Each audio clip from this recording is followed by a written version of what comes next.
How's the week been for Recording you? in progress. Just one word. How's your week been so far? Just the one word. Very, very easy, simple one word. Good, enjoyable, hectic. Okay. All right. Insightful, awesome, fantastic. I love this. All right, that's great. It's good to have you guys on board. It's good to have you around. Today's session is going to be focusing on how you can get your career started as a data engineer. Okay, I'll be talking about one key concept, which is the ETL pipeline. So a lot of people, whenever you go online to talk about, ETL, anytime you put in data engineering, a very, very, the baseline concept to understand is building pipelines, ETL pipelines. So that's what we're going to be exploring today. That will be our practical for today's session to walk you through how you can actually build your first pipeline, a very simple, easy to work around data engineering ETL pipeline. That's what we're going to be doing today. And I will guarantee you that if you just listen, like literally just listen, you will be fine. You'll be good enough to do it by yourself. All right. So, how we're going to do the masterclass, as we go on, I'm going to tell you the best way you can take on the training program. All right. And you'll get the best from it. So I'm going to do that as we go on. But anyways, thank you for joining the session. Quickly, just before we get started, we are still expecting quite a number of people, but we'll start regardless. So I want to know where you're joining in from. Are you currently from Ghana? I can see Ghana boy in the house. All right. So where are you joining in from? Are you in Tanzania? Are you in Nigeria? Are you in the UK? Are you in Botswana? Are you in South Africa? Where are you joining in from this evening? Let's start from there. So where are you joining? Okay, I have Nigeria, I have the UK, Nigeria, Ilori, Nigeria, Lagos, Nigeria. We have quite a number of Nigerians in the house today, which is great also. Ninja. All right, good to all right. Nigeria. Emmanuel from Nigeria. All right. It's good to have you guys around, no doubt about that. Okay. And that's what we're going to be talking. Okay, Nigeria, quite a number of people from Nigeria. We have one in Uganda. It's good to have you here, Francis. Sierra Leone, Harold, it's good to have you here also. All right. Anyways, we're going to be starting. And what we usually like to start with is to tell you more about what we do at Analytics. So if this is your first time of joining us, all right, we'll need to introduce you to what we do in Analytics. And it's very simple. I'm just going to go ahead to mute everyone so that we don't get distracted. All right. So I'm going to tell you a little bit about Analytics, why we started Analytics, why we are doing this masterclass, why we are always, why we are always in the face of people to tell people what we do. All right. So Analytics is an educational technology firm, and the whole essence of what we do at Analytics is to get more Africans into tech. All right. That's like the baseline. That's what we are set out to achieve, to get more Africans into tech. Now, a lot of people feel like they need, so much to get started in tech, especially in data engineering, for example, that is sort of a relatively new field that a lot of people don't know they can actually transition into that particular desired career path. All right. So they see a lot of technical people doing data engineering and they feel they can't become data engineers because they don't have a computer science degree. They don't have the technical capacity. They're not smart enough, and so on and so forth. And, these are all the rationales we have because we don't have people that can tell us that we can do it. All right. That's the natural instinct that comes to you. Oh, it's too technical. All right, data engineering is, it's for software developers, it's for technical guys, it's for the programmers and all that. All right, even though some of those things might be true, all right, which you have to learn how to program, no doubt about that. But how can we make it accessible to people? All right, how can we make it accessible to Africans to learn this technical skill and take on these jobs?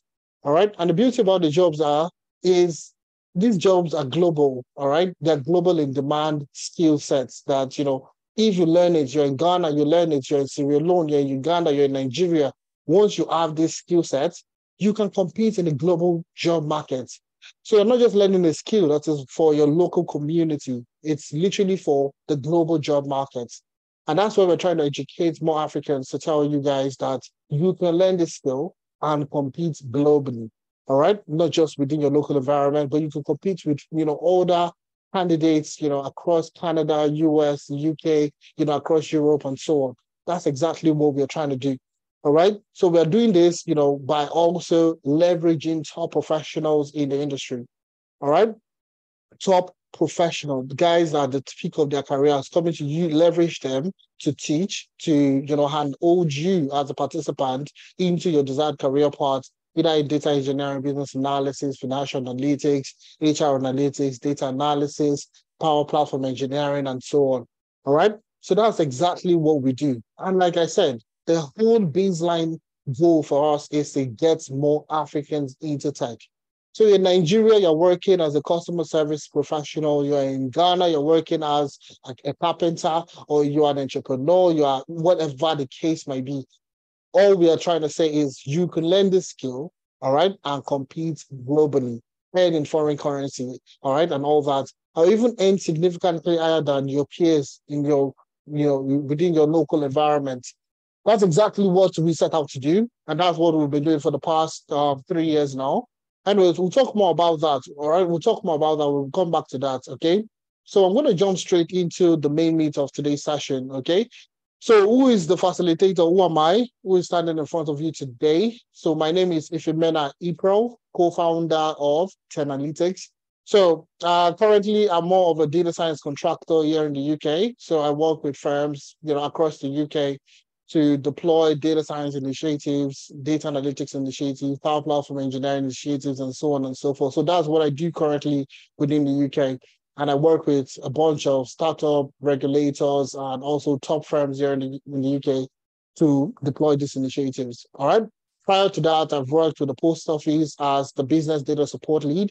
I've worked with Teleflex also as the global business systems analyst, and so on. I've worked with quite a number of firms in the UK, in Ireland, most especially. But I do a lot of contracts now with the outside the shores of the UK. So I work from firms in the US also at times, and in Canada also. Anyways, that's just my brief experience. And guess what? I did not learn all this in university. Everything I'm doing currently, zero of them did I learn in university. All right.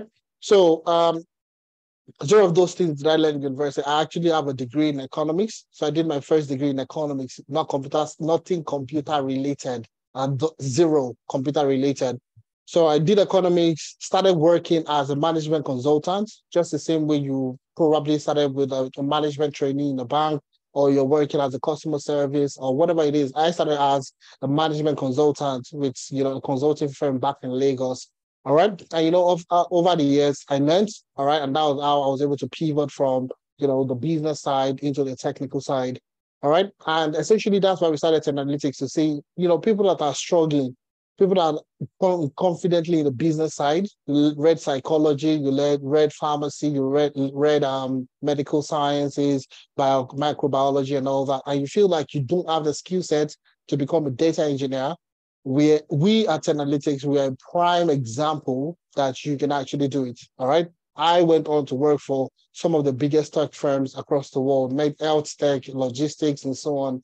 All right, without having a degree in computer science or any certification. I don't have any certification. All right. So all those misconceptions people have are the things we are trying to enlighten you about, that you don't need all these things to get started in your career path. And today we're going to be exploring data engineering. All right. So what are we going to do today? What are we going to do today? Very simple, 5 things we're going to do today. So in and out, we're going to be here for like maximum 2 hours. We're going to be here.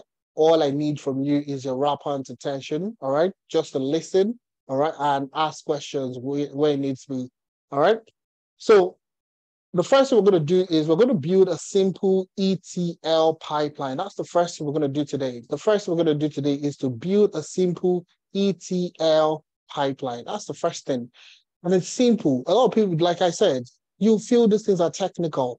And that's why we're trying to break it down for you to the barest minimum, to the most, the granular level, for you to see and understand that, oh, this thing that I talk about on YouTube, your friends talking about ETL, pipelines and all that. These things are not they are not so difficult. Even though, yes, they're technical, but you need somebody that could break it down to you for you to understand a lot easier. And that's what we do at Analytics. All right. So the second thing we're going to look at is the pathway to becoming a data engineer and securing a job. All right. The key thing here in learning a new skill as an adult is not for the fun of it. Okay. I did not learn data to just for the fun of learning data. I learned it so that I can earn significantly more than what I used to earn before. And that was really the main reason why I transitioned. So what's the pathway to learning to becoming a data engineer and also securing a high-paying job? I'm going to show you what you need to do. All right, we're going to be talking about that as we proceed. All right. The next thing is remote, full-time, and tech relocation opportunities. We would also talk about that. So you're looking to get a remote job. You're in Ghana, you're in Nigeria. I don't know why I'm calling Ghana a lot today. All right. All right, so maybe because of Ghana boy, okay? So that's what I'm calling I'm calling out Ghana a lot today. But anyways, we're going to be talking about, remote opportunities. You are in whatever part of the world you're, all right? And you're looking to get remote opportunities. You want to work for a tech firm in the US. You want to work for a firm in the UK, in the Philippines, the Netherlands, in Australia. How do you access these remote opportunities? I'm going to show you also, all right? Tech relocation opportunities would also explore those aspects. Then the key thing for today's session is our special offer. So we have a special offer for you today. So if you wait to the end of the session, see the multiple things you're going to learn, you're going to get for free. Okay? So you hear about the special offer we have for you, and you get to hear about the Analytics Growth Internship Program. That's the 15th. So once you wait to the end of the session, you will get the recording of the session. You'll get to hear how to become a data engineer and how you can secure a job. We'll talk about remote full-time opportunities. We'll talk about relocation opportunities. We'll talk about a special offer that we at Analytics, what we have for you. And last but not the least, Analytics Growth Internship Program. So we're going to be having a lot. We're going to be doing a lot today in the next 2 hours, maximum 2 hours. So all I need from you is to listen. Okay, and I can guarantee you're going to walk away with so much information, so much knowledge, and you can take on to practice even after you get the recording of the session. All right. So if you are ready, if we should get started, all right, I want you to put a 1 in the chat. If you want us to get started, if you're excited to get started, put a 1 in the chat. Let's see. If you are ready. Are you ready? Are you ready? Okay, fantastic. All right, fantastic. Let's go. Let's go. I love this. Let's go. All right, that's good. Let's get started. All right, so we're going to be starting from the very fundamental. And like I said, please, all I need from you today is listen.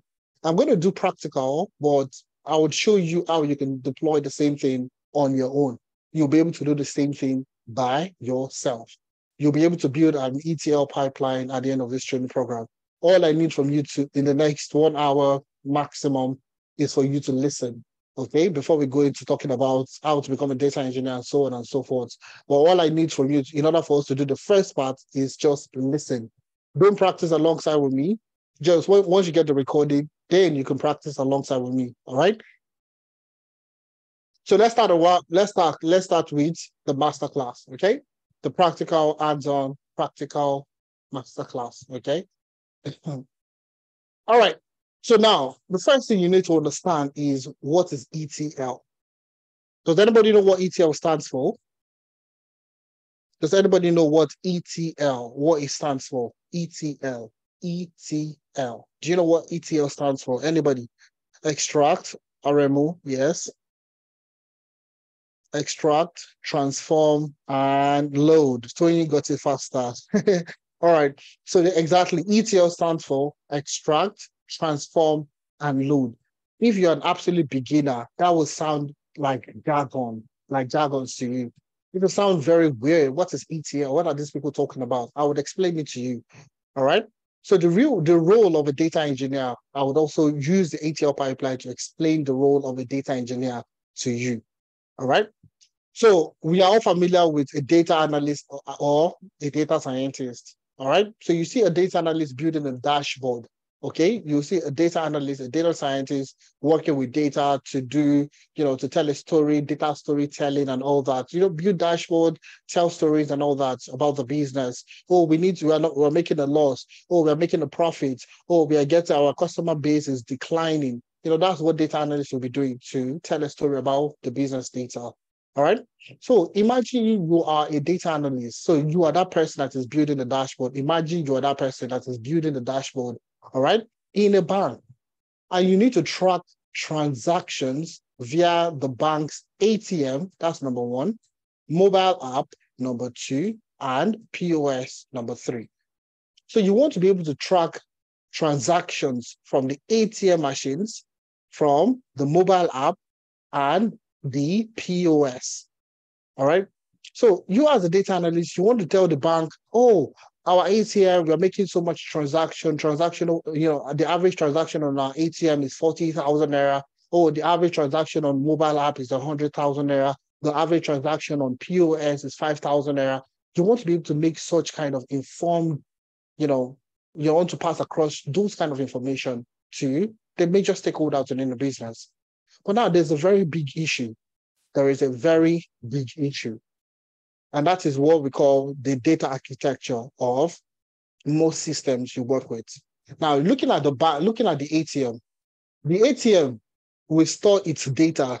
Any transaction that happens within the ATM is going to store that data in its own database. All right? It will store the data in its own database. The mobile app also, the same thing. The way you're transacting, you're paying for goods on Amazon, you're paying for stuff on AliExpress, you're paying for stuff on Zara, you're buying stuff on your mobile app, using your card online and all that. All that transaction is stored in an entirely different database. All right. So you have the ATM database that stores ATM transactions. You have the mobile app that also stores data in another database called the mobile app, database. Now, POS, the same thing. Those data is stored where? Is stored in a POS database. So you see now, you want to track transactions across all the three platforms, but they are all stored in three different databases. Now, as a data analyst, this was how a data analyst will work before. They'll be connecting to individual three databases in order for them to do the transactional reports, to build the dashboards and so on. But it's very limiting. It's very arduous. It is a very difficult way to work. Working with three databases, if you've not done it before, you won't understand. But it's very hideous because imagine ATM. Do you know how many people go to the ATM to make transactions on a daily basis? Now, and it's not just one ATM. There are several ATMs across the nation within the environment. All right. So imagine gathering the kind of transaction every day. It's going to make your reports are going to be very slow because of the volume of transactions that happen. All right. And so on and so forth. The same thing with mobile app. You are transacting in your house. Another person is transacting in his or her house. Everybody's transacting at almost the same time. So the flow of data of transaction happening makes your reports also very slow. POS transaction, that's even the worst. It's just tap and go. Even in the UK, it's tap, go, tap and go, tap and go. Do you know how many transactions that you can take on? Or even in Lagos, you go to Yaba and everybody's using POS to make withdrawal and all that. There's a lot of transactions. So a data analyst will not be able to connect to this database to build a dashboard, to tell a story. Oh, our transaction on ATM, we're doing well in ATM in Lagos Island. Oh, we're doing a lot of transaction on mobile app in one part of Nigeria, or one part in Ghana, or one part in Sierra Leone. Do you understand? You can't tell a story. And that's what really gave birth to the need for a data engineer. All right? So you see this data engineer is the professional that would gather all the data from the ATM, from the mobile app, and the POS, do what we call ETL. The data engineer is the person that would extract the data from the ATM database, from the mobile app database and the POS database. It would extract all this data, transform the data, meaning that basically transform it just to clean it up. All right. Anywhere there's missing data, anywhere something was wrongly misspelled, anywhere there are wrong characters, basically clean it up to make sure it is good. All right. Then after that, load it into what we call a data warehouse. Okay, into what we call a data warehouse. This process is called ETL, and that's a pipeline. So the data engineer is the person that will build a pipeline. All right. When you think about a pipeline, how does the pipeline look like? A pipe there's a source, Let's take, for example, the well in your house or the borehole in your house. All right. There's a borehole outside, but water is running in your kitchen. Water is running in your bathroom. How does that happen? There's a pipe underground that takes it from the source, okay? The borehole, the well. All right. There's the pipe that takes that water and runs it into the kitchen. All right, that's exactly what the data engineer is doing. So you see the ATM database is the source. That's where ATM transactions are being stored. The data engineer will create a pipeline that will take data from the ATM database and move it into this particular data warehouse, okay? So the data engineer is the person that will do all this, move all the data from the three sources here, extract them, transform them, and load them into what we call a data warehouse. Now, it is this data warehouse that the data analyst and the data scientist will connect to. So rather than the data analyst connecting to three different data sources, okay, the data analyst is connecting to just one data source. So the data engineer is the one that cleans, that extracts all this data, transform them, and load them into one data warehouse that makes it easy, that makes it optimized for analytics and data science activities. Now, if you understand this process, I want you to put a 1 or yes in the chat. Let's see yes. I want to believe that you understand that, okay? Fantastic. I love, you guys are absolutely fantastic. I don't think I've had a better class than this, okay? But this is very good. I love this. All right, fantastic. So that's exactly the job of a data engineer. That is literally the job of a data engineer. It gets more complicated as time goes on with different scenarios and so on. All right. But essentially, this is like the baseline of what or who a data engineer is. All right. So now let's talk about building a simple ETL pipeline. Let's talk about building a simple ETL pipeline. Now, there are 3 tools we're going to be using today, 3 technologies. Number 1 is Python. All right. Programming. Everybody like, programming. Don't worry, you'll see. It's very simple. It won't bite you. All right. So we're going to be working with Python. Number 2, we're going to be working with PostgreSQL, PostgreSQL. All right. Number 3 is the data source, which is a CSV file. Okay, CSV. So it's a computer, comma separated value file. We'll talk about that as we go on. But essentially, these are the 3 things we are going to be working with today: Python, Postgres, and a CSV file. Okay. So the CSV file basically is the data. That's the data that we're going to be extracting, transforming, and loading. So this is the data that we are going to be extracting, transforming, and loading into a database. And you see how simple this thing could be. All right. Now, so once you click on this, okay, once you click here, you see click here to download. All right. Once you click on it, it will download a file for you. All you need to do is just click on it. It will download the CSV file for you. All right. Now, for Python, you need Python to run on your system. So also click here to watch how to download and install Anaconda. Okay, so we're going to be working with Anaconda. All right. So this will show you how you can download and install Anaconda. This is why I tell you that all you need to do in class today is listen. All right. All you need to do is just listen. I would explain every single thing I'm doing. All right. So CSV, click here to download. Once you download this, the next thing is for you to watch how to download and install Anaconda on your system. It's free of charge. You just watch and it's free. You don't need to pay for anything. The next thing is PostgreSQL. You'll also get to watch it here, how to download and install Postgres. Very simple, very easy to download, very easy to install. All the application we are using for this class today is free, 100% free of charge. All right, so you don't need to stress yourself. Okay, so once you have the CSV file, once you have downloaded and installed Anaconda, once you've downloaded and installed PostgreSQL, you are good to go. All right, you are literally good to go. So what we're going to do today is very simple. This is the data, CSV. This is the data, okay? So we're going to be extracting the data. We're going to be using Python to extract, number one, to extract the data from the CSV file. We're going to use Python to transform the data, all right? And we're going to use Python also to load the data. So three things we're going to do. We're going to use Python to extract the data from the CSV file.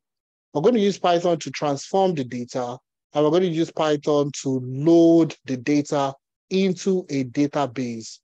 That's why I say it's a simple ETL pipeline. Simple, very simple. All right. Extract, transform, load into the PostgreSQL database. All right. So I'm going to jump straight into my Python notebook, and you'll get to see exactly what we are going to do today. All right. So let's go ahead to do that. So I'm just going to bring up my Python notebook. All right. So this is Python.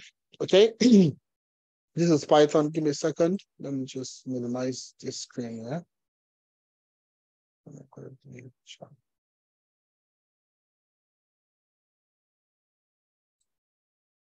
Sorry, I'm just trying to minimize. I have quite a number of things open up on my screen.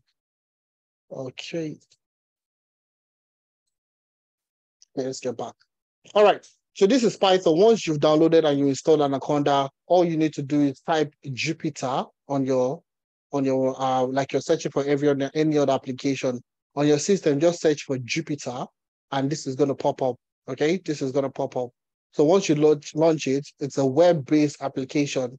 It will launch in your browser. Either you're using Google Chrome or you're using Internet Explorer or you're using Safari. It's going to launch in a browser, so you're fine.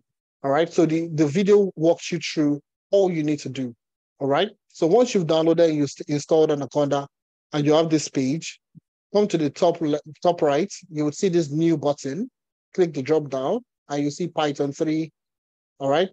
And I'm going to click here to start it up. All right. So I'm going to zoom. Okay, I think I'm zoomed in already. Okay, I'm zoomed in.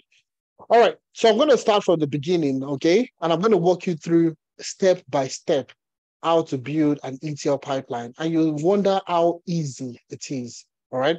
So let's start from the beginning, okay? I'm going to change this to a markdown, okay? And I'm just going to type here just like a regular sentence. So the project is, what's the name of our project? Our project is building a simple ETL pipeline, okay? So basically we're doing a CSV file into a PostgreSQL database, database. Okay. All right. So once you get the recording, you'll be able to do all this by yourself. Okay. So now once you've done this, okay, so that's the project we want to work on. We want to build a simple ETL pipeline. This is supposed to be pipe. Okay. All right. Pipeline CSV into a Postgre database. Okay. So step one. I'm going to start step one. I'm going to list out the step we're going to do today, so it makes it easy when you're watching the video. So step one, we need to extract the data, okay, from the CSV file, okay, and load it into a pandas data frame. Okay, that's the first thing we need to do. Step one. All right, extract the data from the CSV file and load it into a pandas data frame. That's the first thing we're going to do. Okay. Step two. All right, we'll need to transform okay, the data. So when I say transform the data, it basically means what? Remove duplicates. Okay, remove duplicates, deal with missing data, okay, run calculations, okay, and and so on, etc. I'll just put etc. All right, I'll just put etc. So those are what transformations are talking about. So if you have duplicates, you have missing data, you want to calculate, you want to do some calculations and all that, that's what you call transformation. That's what you call to transform the data. Now, the next part again, step 3, there are only 4 steps you're going to do to make it very simple for you. All right. The next part is to create a database. You see how easy all these things that looks very technical. You will see how simple these things are. All right. We'll learn how to create a database. All right. Then number 4, once you create a table, once you create a database, the next thing is to load the data. Okay. Load the transformed data. Let's put it that way. Okay. Into the database. Simple. This is all we need to do. 4 steps. First thing, extract the data. It's like you go to the market, all right? You want to make orange juice, all right? So what do you do when you want to make orange juice? You take the orange, you slice it into 2, and do what? You extract the data from, I said data. You extract the juice, but the juice is going to be, when you are doing that extraction process for the orange juice, using the machine or whatever it is to squeeze the juice out of the orange, what would happen? You will still get some pulp and seeds that will filter, all right, that will still drop into your drink, all right? So once you do that, what would happen again? You will need to sieve that juice that you just created to remove what? Or any unwanted material, the pulps, the seed, and any other thing, the skin of the, when you're trying to squeeze, maybe you're squeezing too much, and some of the skin from the orange enters into the juice. You want to remove all those unwanted things. All right, that's the transformation stage that we're talking about. So once you've created that, all right, you'll clean the jar. All right, you'll get a clean jar where you want to put your juice. You get me? All right, and once you get your jar, what do? That squeezed orange, that cleaned up orange juice that you just made, you load it into that jar and you put it inside your freezer. So it's simple steps, 4 steps: extract, transform, and load the data. Very simple steps. All right, that we're going to do today. So I'm going to press Shift Enter. So whenever once you do this first one, once you've written all this, all you need to do is press Shift plus Enter together. All right, they always go together, husband and wife. Okay, press Shift and Enter together, and it moves to a new line. You see, it moves to a new line. So that's basically how you run your code. That's how you run your code. All right. So now, what we're going to do is import libraries. So in Python, we have what we call libraries. So Python is a tool that can be used for anything.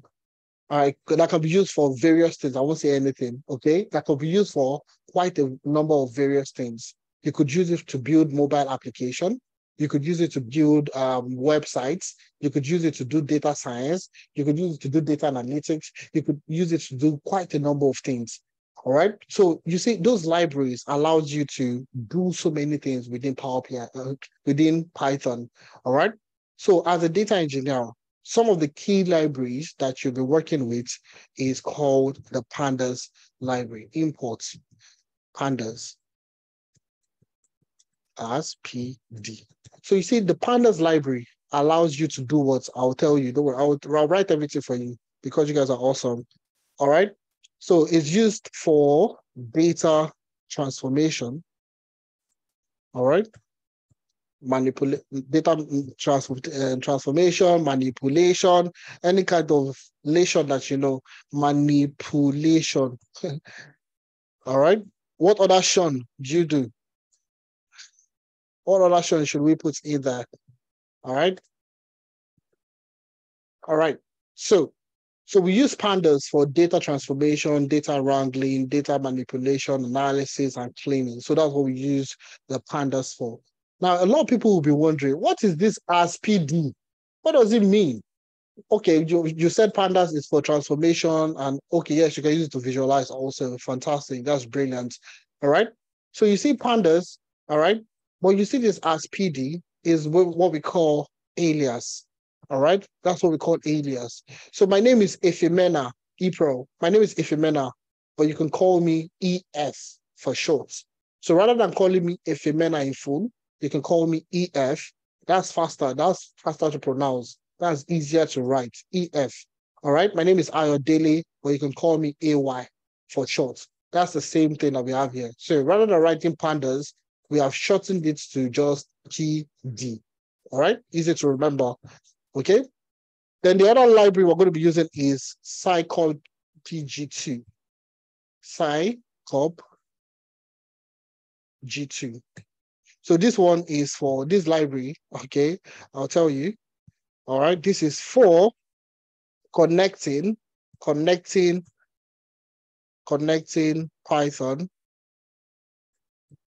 Sorry, I'm terrible. To Postgres database. Okay. And okay, we'll just leave it at that. Connecting Python to Postgres database. And the last but not the least, it's SQL Alchemy. Import, create engine.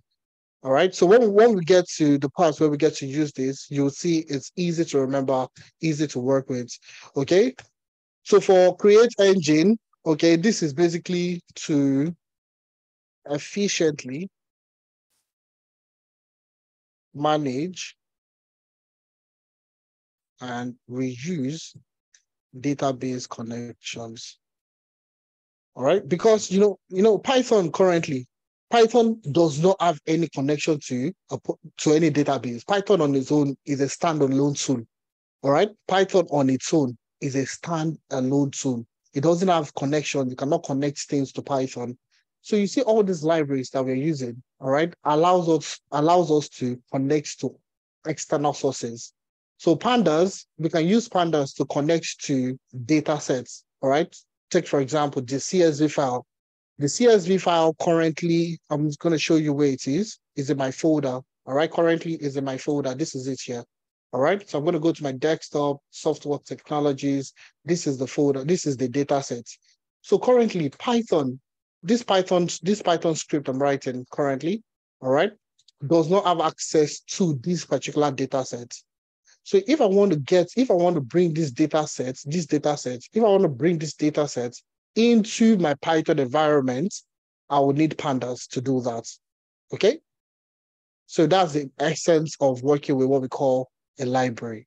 So pandas will allow me to connect to this database, these data sets, all right, in order for me to extract the data from the data sets. Scicop PG2, all right, will allow me to connect to Postgres database. So I'm going to show you what Postgres database looks like also. Very simple, very easy. This is a Postgres database. All right, this is a Postgres database. You can see I'm currently running an older version, but it doesn't matter. Any version you're running is fine.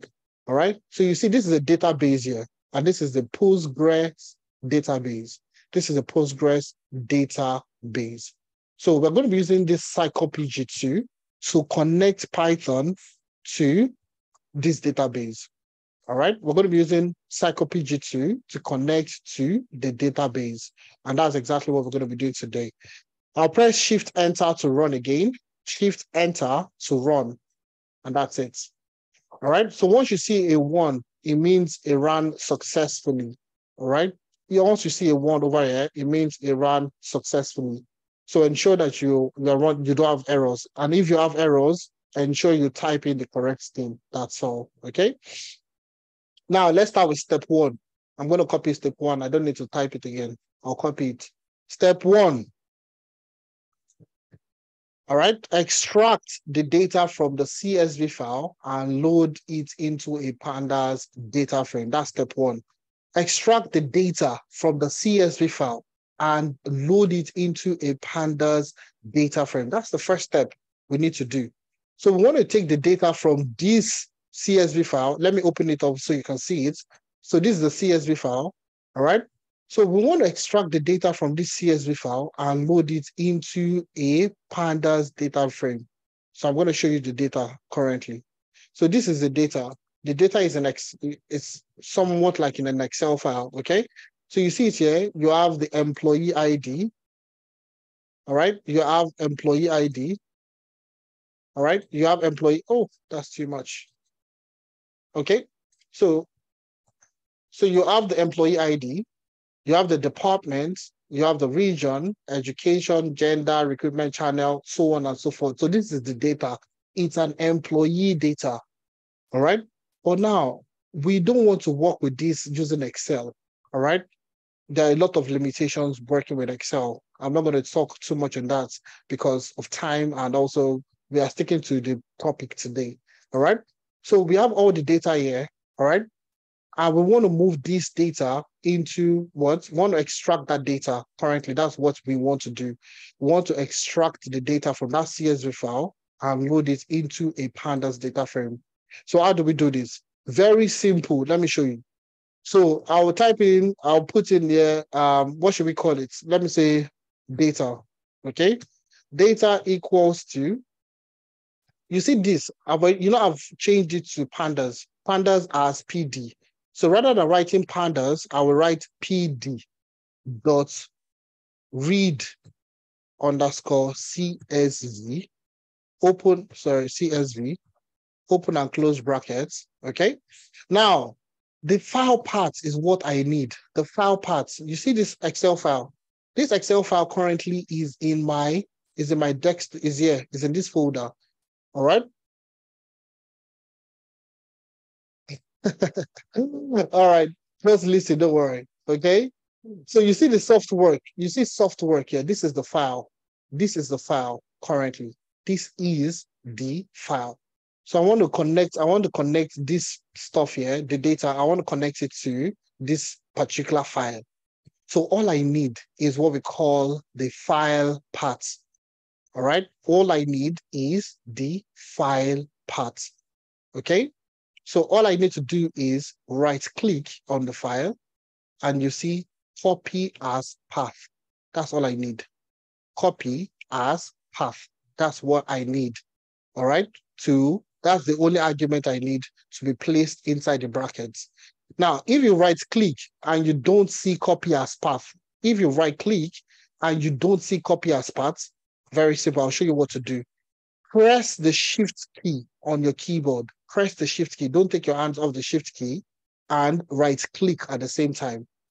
Now, once you've done that, once you click on it, click on the shift key and right click on that. You will see you have a wider option.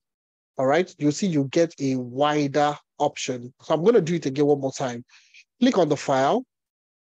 Just once you click on it, you can take your mouse away from it. Press your shift key. Press the shift key. Don't take your hands off the shift key. Then right click again. All right. You'll see copy as path. So that's what you need. So two ways. If you right click and you see copy as path, you're fine. You're good to go. All right. But if you don't see copy as path, all you need to do is click on the file, click on shift, right click at the same time while you're clicking on shift, then copy as path. You see that it will always come out. So those are two techniques you could use to copy the file paths. Okay. So what you need to do now is just Control V to paste. Just paste it in there. That's all you need. Simple. All right. So now Python will know how to work in the dark. Okay. Let me put it that way. So now Python knows where to go to look for the file. This is the file. Python will know where to go to look for the file. So in your system, there are so many files in your system. So today you're collecting movie from Lagbaja. Tomorrow you're collecting, anime from Adebayo. Tomorrow you're collecting from Aleremu. Next week. So there are so many documents on your file. So how does Python know the exact file to look for? That's exactly what we just did. So we're saying amongst the multitude of files in my system, go to my OneDrive. In the file folder in my desktop, is this folder called Software Technologies. Pick up this file. This is the file I want you to pick up. Okay? So I'll run it, Control, Shift Enter to run, and it moves to a new. Oh, okay. All you need to do is put in a small letter R in here, small letter R. All right. So always take it as read. Okay. So it will always tell you to. That's the way to work it out. Okay. So now I'm going to show you the data sets. I'm going to show you the data. So I'm going to view the top 5 rows in the data. Okay. So view the top 5 rows in the data. You see, I've gone to extract the data. So this point here, this part here, this what we just did here is the data extraction. What we just did here is the data extraction. We have currently extracted the data from the CSV file. Now, let me show you the data. So you see, our data is called data. Okay, anyways, our data is called data. So I would say this is the data. You see it here. I said data equals to all these things here, meaning that this thing is data. These things are the same thing. So I would say data dot head. I shall be the head and not the tail. If you remember that, you always remember it for life. All right. So once you have that and you write data.head and you run it, you see, voila, all the data is in there. I'm going to zoom out by 1 so you can see the, all right, see all, no, I'm going to zoom back in, sorry. All right, you see all the data is there. Employee ID, department, region, education, gender, recruitment channel, everything is there. So let me show you the Excel file again. You see exactly what I've done. So you see, the Excel file is still there. Nothing has happened to the Excel file. It's not like it is blank, all right? It's not like the orange juice analogy I gave. So if you squeeze the orange juice, all right, the juice out of the orange is useless. But in this scenario, it's not like that. So once you've extracted the data from the CSV file, nothing happens to the CSV file. The CSV file is still okay. It's still fine, all right? But you see, I have extracted what I need from the data. Employee ID, let me just show you. All right. So you have 8724, technology, region 26, bachelor's is the exact same data, but now it's no more in Excel, it's no more in CSV. All right. I'm going to close this because I don't need this. I'm going to close it down. All right. So you see, I don't need this one anymore because that data that is in Excel, that is in CSV, this data here has been what? Has been uploaded into what we call a pandas data frame. So this is what we call a data frame. So if you've been hearing people talking about data frame is basically like Excel, but in Python. Do you understand? Data frame is literally the same thing as Excel. Just the way you see Excel, it's the same thing. It's just that one is in Python and the other one is where? The other one is in Excel. That's what makes them different from one another. All right. So you see they're still in table. It's in table, it's in rows and in column. All right. They are the same thing. So essentially, that's exactly what we are going to be talking about. Now, the top, your data.head, it will give you the top 5 rows. Let me show you something else, something interesting. To view the bottom 5 rows on the other hand, I'll copy and paste. So to view the bottom 5 rows, do you know what you do? Just change it to tail. Just change it to tail. It's as simple as that. All right. So head will give you the top 5. Tail will give you the bottom 5 rows. It's as simple as that. So if you remember, I shall be the head and not the tail. You remember, just use it in Python. It's the same thing. All right. Top 5 rows for head, bottom 5 rows for tail. Simple and short. All right. And you get the top 5 and the bottom 5 rows. Have you learned something new today? Drop a yes in the chat. Let me see the people that are learning with me today. All right. All right, fantastic. I think you guys, your energy is super. Did you guys go to work today? You guys, your energy is a lot, man. All right, fantastic. I love this. So let's continue. Let's continue. Don't worry, you're going to pick up so much today. Don't worry. We still have a lot, and you see how simple it is for us to work with. Somebody said it's not simple, but don't worry. This is the easiest way you can actually still learn. All right. So let's go on. Let's do a little bit now. Let's go. We've done extraction. You see that E in ETL. ETL. The E, we have handled E already. We don't give E breakfast already. E has been handled. Extraction. We have extracted the data from the CSV file. The next thing is to transform the data. Transform. So let me now walk you through a little bit of transformation. All right. So let's do that now real quick. So the next thing we're going to do is to view. Okay. Let me show you something. Let me show you something. Okay. So provide a general overview of the data. All right. So let's provide a general overview of the data. So let's use data.info, open and close bracket, and I'll show you something interesting today. All right. So let's look at this. So data.info basically gives you a very wide understanding of the data. All right. It gives you a very good short story about the data. Now, let me show you the story. So you see here, you have 23,490 entries. Mainly, it basically means that you have 23,490 rows of data.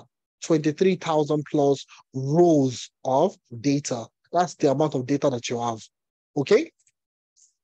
So to easily detect missing data, let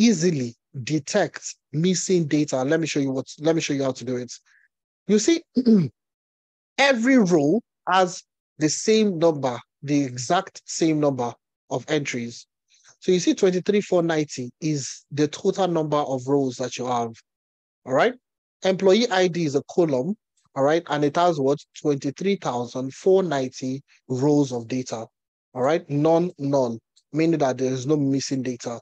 It matches exactly with what we have here. They're the same thing. The same thing with this one. The same thing with this one. They're all the same thing.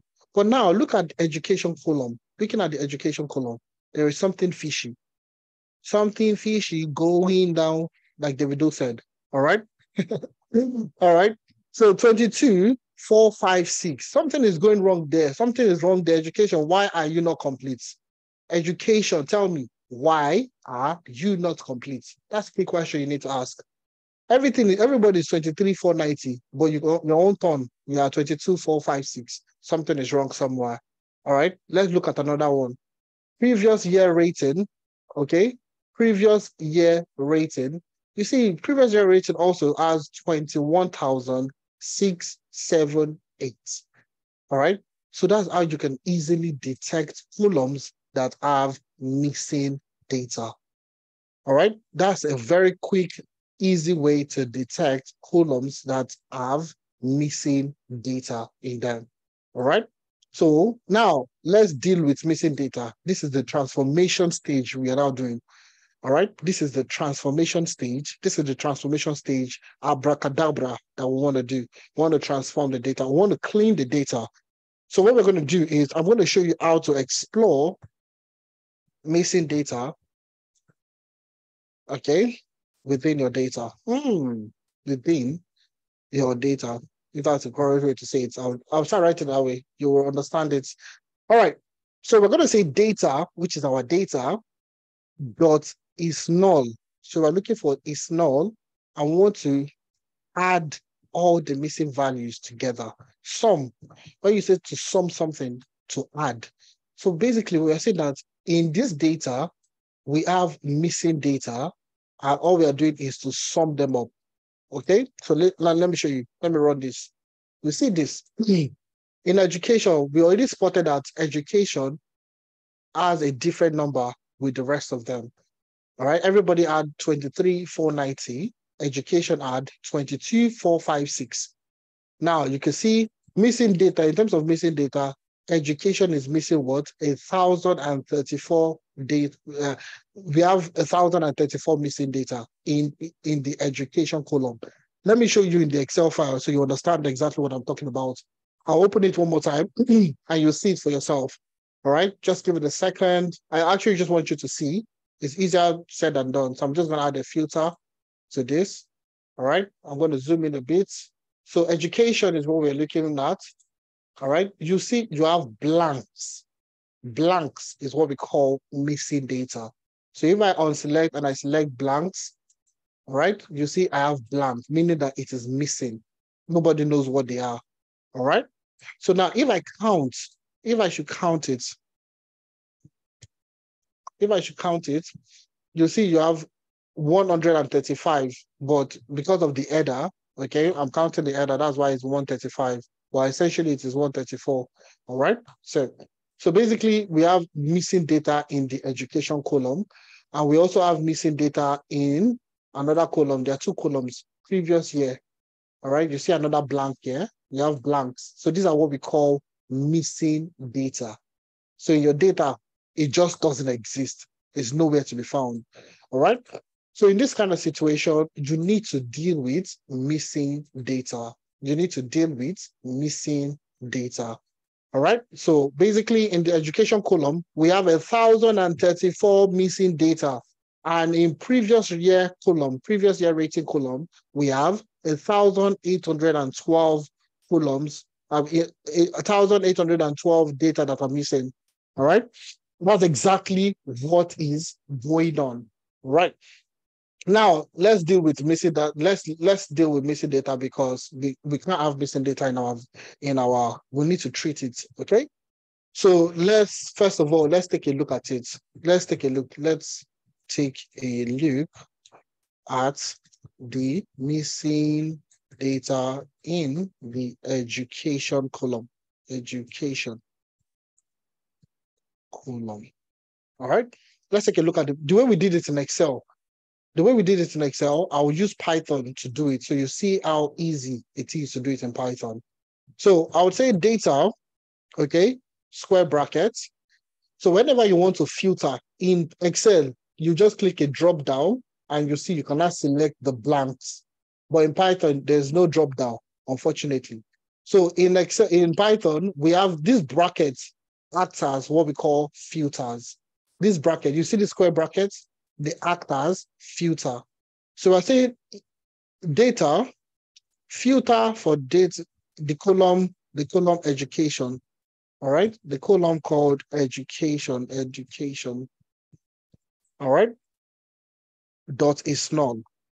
Okay, we use is null already to tell you it is missing. Is null represents missing. Somebody said magic time. All right.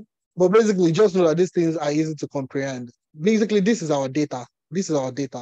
So we are saying inside this our data, filter where education is null. That's what we are saying. All right. It's not magic. So we are saying in this data is this data that you have here. We have missing data in education. So we are saying that filter education where education is null. It's as simple as that. That's what we are saying. Filter the data where education is null. And I'll put ed because I don't want to see everything. I just want to see the top 5. Anywhere you put .ed, it gives you the top 5 rows. All right. So if I run this now, you see, it will give me, you see, everything that has null. All right. You see, it's NaN, not available. I am not available. They see me. So education column currently has a lot of Davido. They are currently singing Davido's not available. All right. So they are not available. So we need to treat this. Okay. We need to treat this. Okay. So what we do is very simple. Very, very simple. So we need to fill in the missing data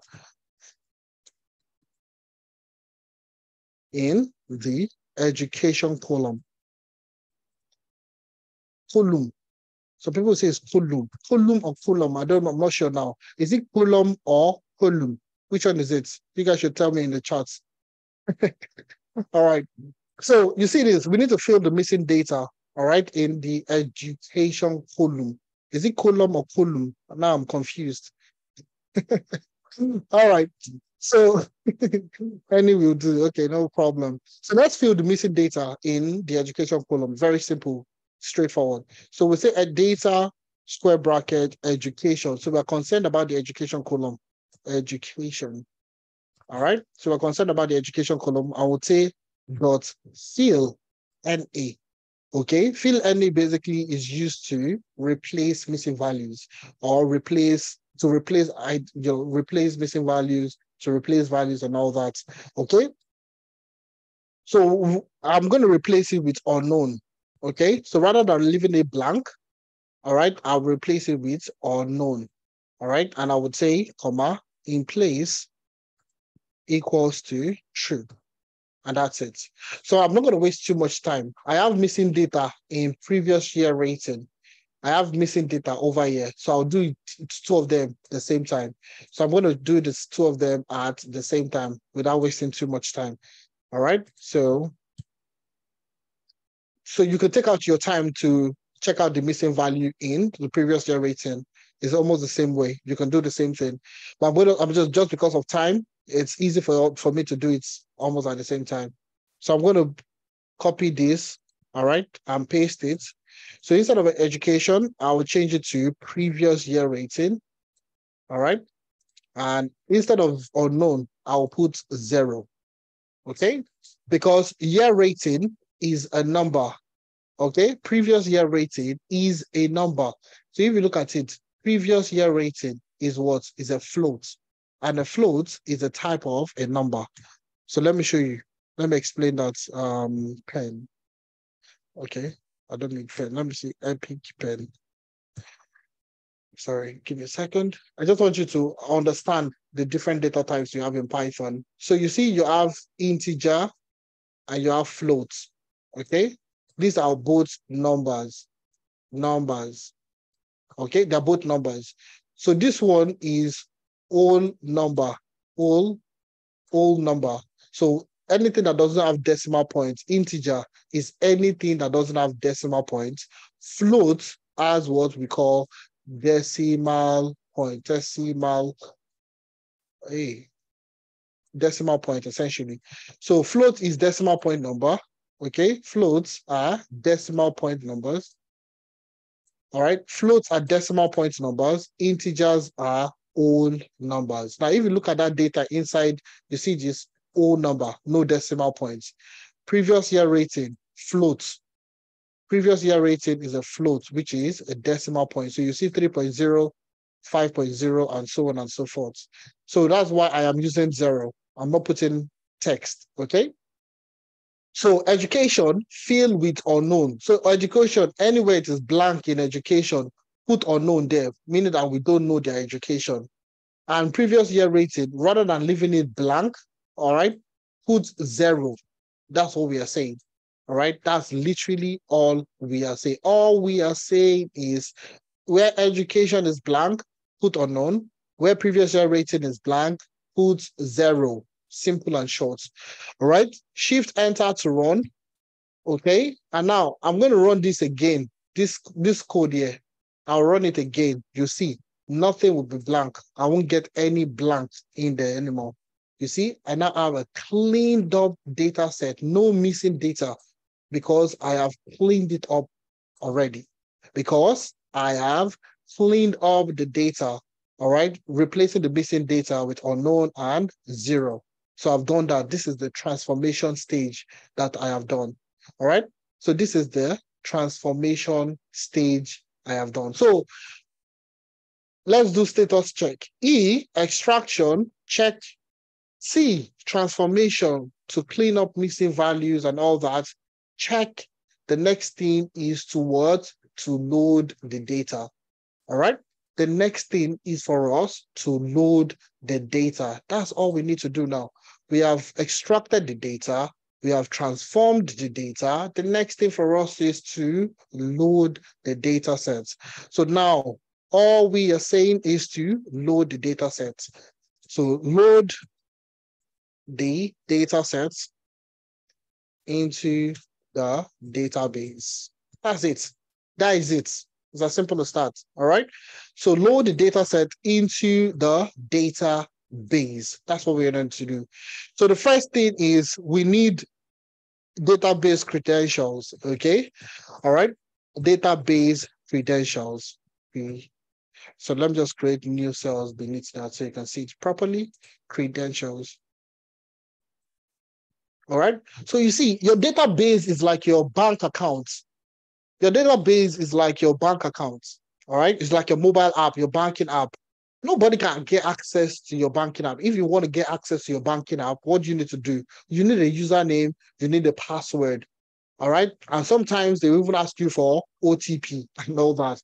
Basically, there's a security around how to access your banking information, your bank app, or any other application, even your laptop.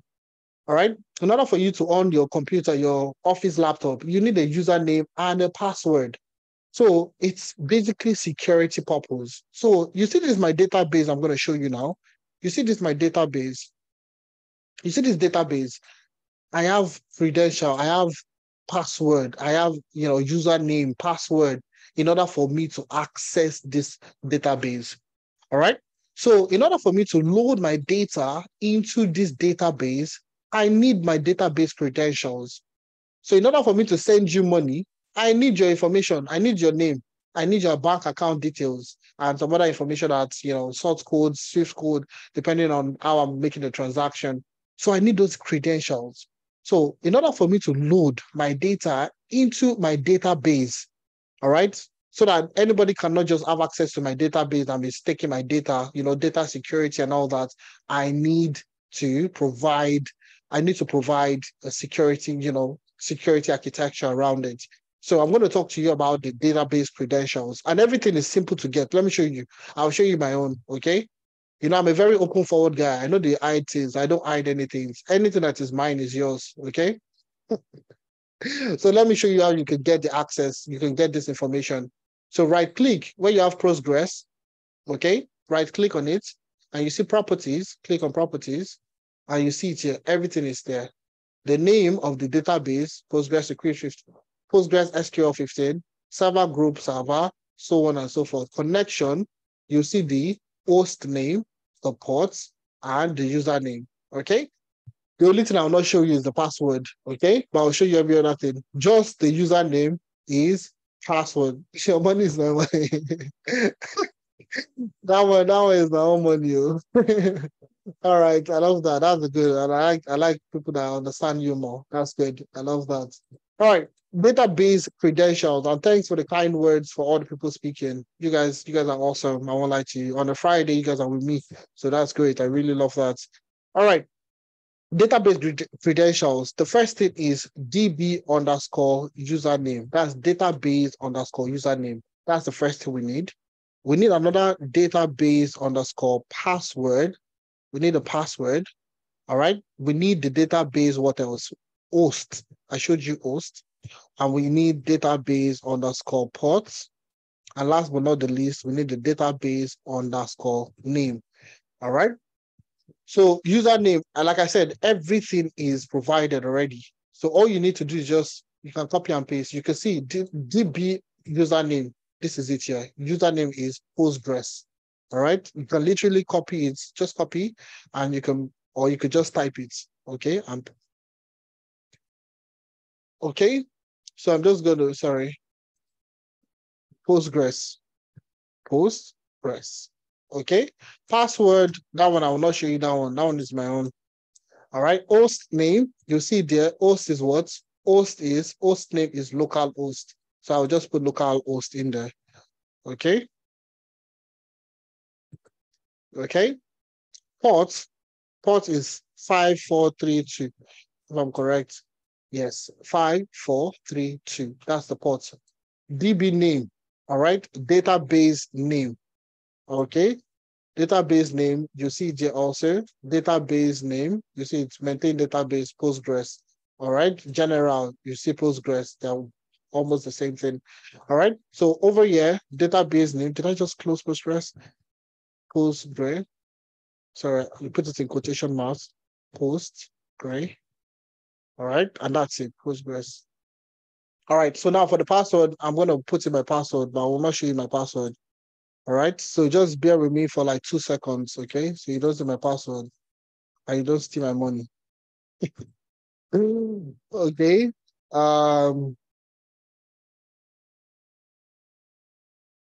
Just give me a second. Okay.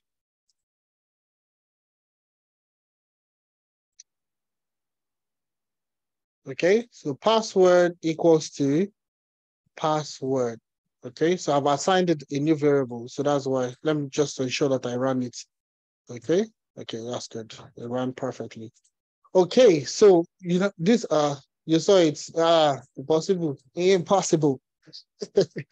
All right. So with this, yeah, with this, these are my database credential. I showed you how you can get this. It's very easy. Once you download and install Postgres, you will get all this information over there. All right. Shift enter to run. Okay. And you have that. These are the things that you have in there. Okay. All right. So now the next thing is to establish a connection. Establish a connection, a connection. Is it connection or connection? I'm not sure now. My Ibadan heritage is coming back to bite me. Okay, is it connection or connection? Which one is it? Alchemy. All right. So this is where we use the SQL Alchemy engine to establish a connection. So we have the Postgres database. Okay. We now need to connect. We need to connect the both of them. We need to connect Python and Postgres. Two of them are individual application at the moment. It's just like the borehole in the front of your house, all right, and the tap in your kitchen. What connects the two of them? There's a connection, that pipeline, all right? That pipeline takes the borehole to the kitchen, all right? That borehole, that pipe is the connection. So currently, Python is on its own. Postgres database is on its own. So you see this connection is the pipeline that connects Python to Postgres. All right, so now let's establish that connection. So I would say connection, okay? It doesn't have to be connection. It doesn't have to be connection, all right? But I'm just going to call it connection or pipe. I'll call it pipe. All right, I'll call it connection anyways. Sorry, pardon me. I just like to, you guys, I can't hear you guys talk, so I'm making myself laugh so you guys can enjoy yourself. All right. So create engine. All right. That's the create engine. You see that engine that we created in the first place. Import what? SQL Alchemy. Import engine from SQL Alchemy import create engine. And we said we use to create database connection. So let's use it now. All right. So create engine. All right. So that engine, we'll put it in here. All right. All right. So we're going to put all this information in here. We're going to put all this information inside to establish that connection. So we're going to say, don't worry, this is a boilerplate. This is just a boilerplate. So I'm not going to explain this. It's just to put in my password and put everything together. All right. Postgres SQL. All right.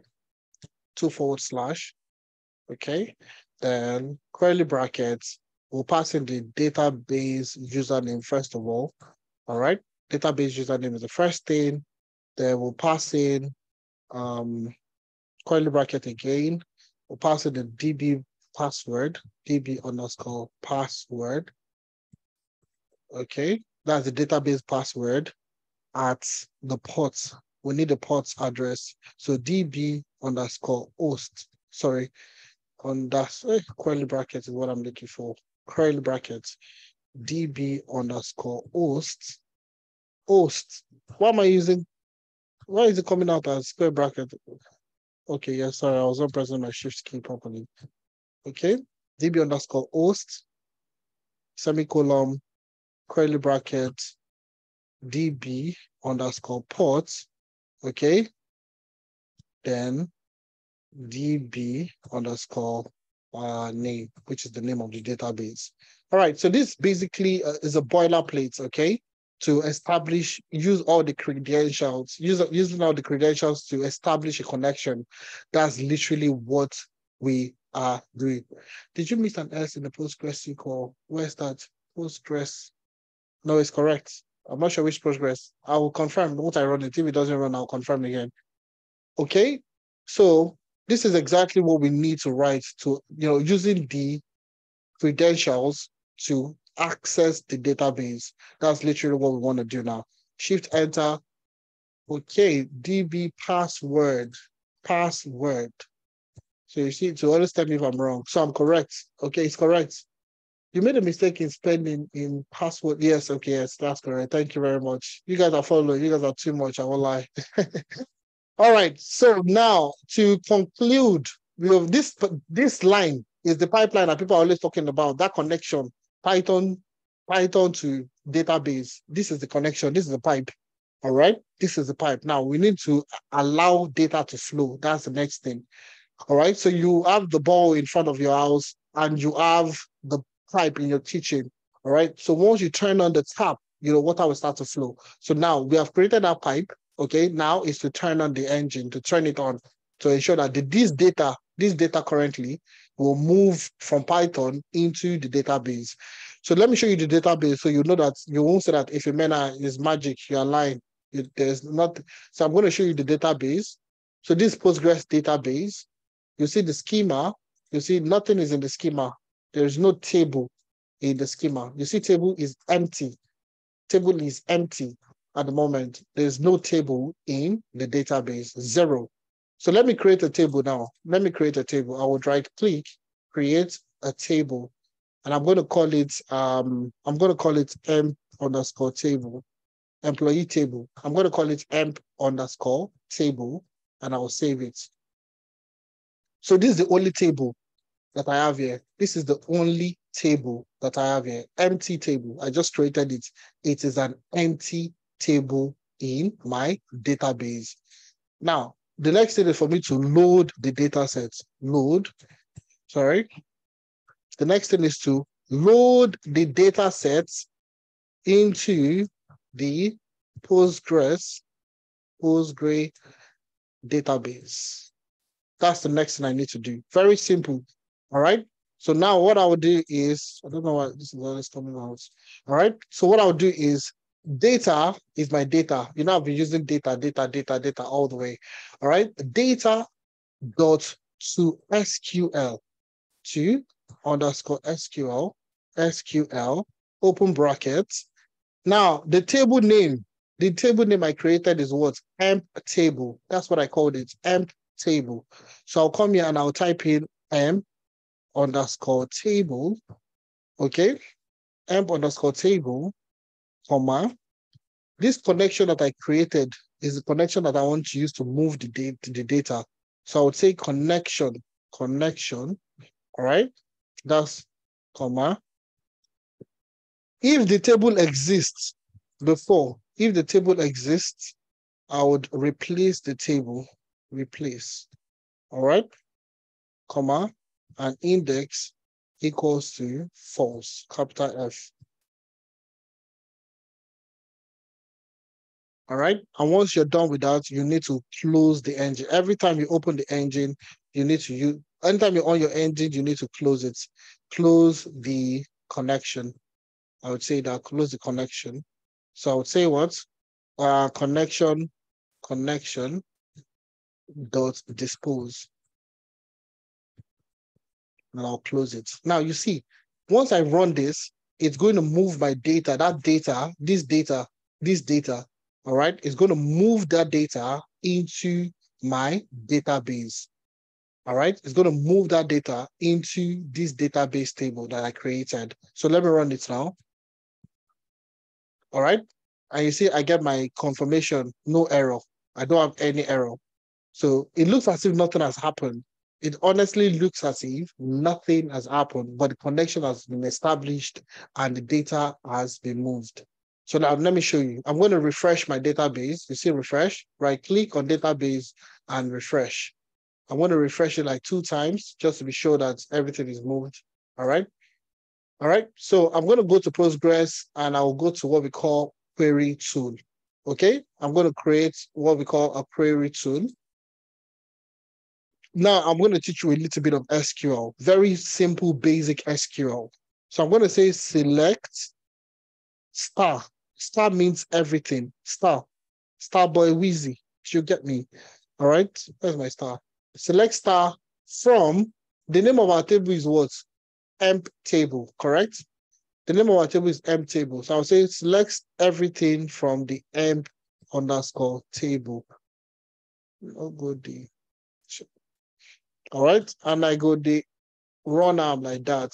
Boom. And you see it here. I have the table now in PostgreSQL. I have the data. See the data 8724 technology, region, bachelors, so on and so forth. So you see what I have done? I have taken that data from CSV.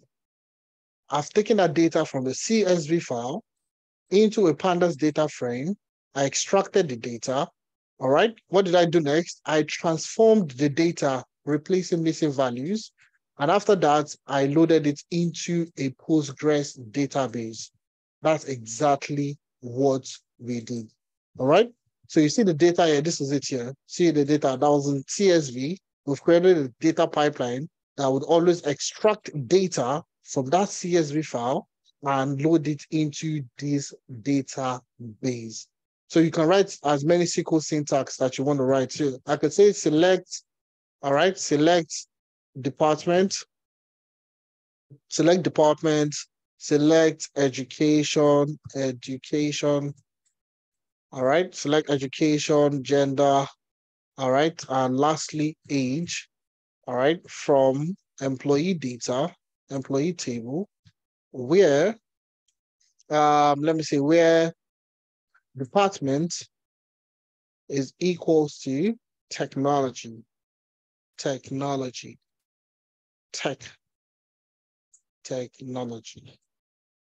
Now, if I run this, who runs the world?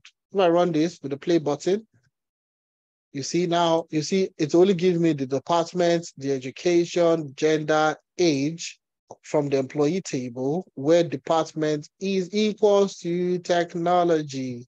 All right, and that's it. And that is basically, now you can now run SQL code, SQL syntax to do calculations, to do manipulations, and so on and so forth. All right. So you see, we just did a very simple ETL pipeline. We just built the first simple, the most easiest ETL pipeline you could build. And you can replicate. All right. You could do the same thing. You could replicate it by yourself. All right. So Jeremy is asking, why are we using connection.dispose? Can we use connection.close? No, it's dispose. We dispose it. So that's what we used in closing the connection. All right, that's what we used to dispose and close the connection. All right. So essentially, that's the situation. That's what we just did. Now, I want you guys to try your hands on this. All right. It's a free session. You don't need to. You're not paying for this. It's literally for you to take on the material, all right? Take on the material. Everything is provided for you. Every single thing is free of charge. So all you need to do is download the data. 3 things. Download the data, download and install Anaconda, download and install PostgreSQL, and you will be able to build your own ETL pipeline. And I will tell you for free, once you complete it, you will feel very, very, you'll feel very, very blissful, okay? So essentially, who had a great time today? Who had a great time today? Don't worry, you get the link to the materials. You'll get the materials. You get everything, the recorded. All you need to do is just stay to the end. We are done. We are done with the session, with the practical side. So the other part is just for me to tell you how you can get started. All right? So yes, fantastic. If you had a wonderful time, yes, amazing workflow. Thanks a lot for that. Amazing. I enjoyed myself too. You guys are awesome. I won't lie to you. You guys are absolutely awesome professionals. All right. So now let me just walk you through quickly. All right. The reason why we started this data engineering, okay, curriculum, why we started this data engineering course, and it's very simple. A lot of people are looking to become data engineers. All right, either in Nigeria or across the world. These are one of the highest paid career paths at the moment. Data engineers are one of the highest paid career paths. No, when you're talking about tech, in tech as a whole, software developers, inclusive AI, machine learning engineers, and all, data engineers are one of the highest paid tech professionals at the moment. Now, the good and bad thing is, obviously, you earn a lot of money, but you don't get a place where you can learn data engineering. You don't get a single place where you can learn data engineering. So that's the reason why we developed this curriculum that will take you as a beginner.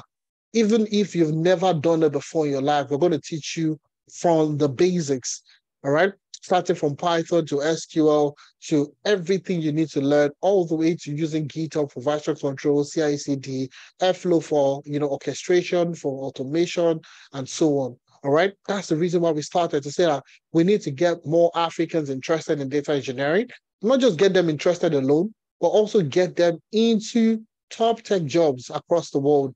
Do you understand? And that's the reason why we designed this data engineering career path, which is your pathway to becoming a certified data engineer.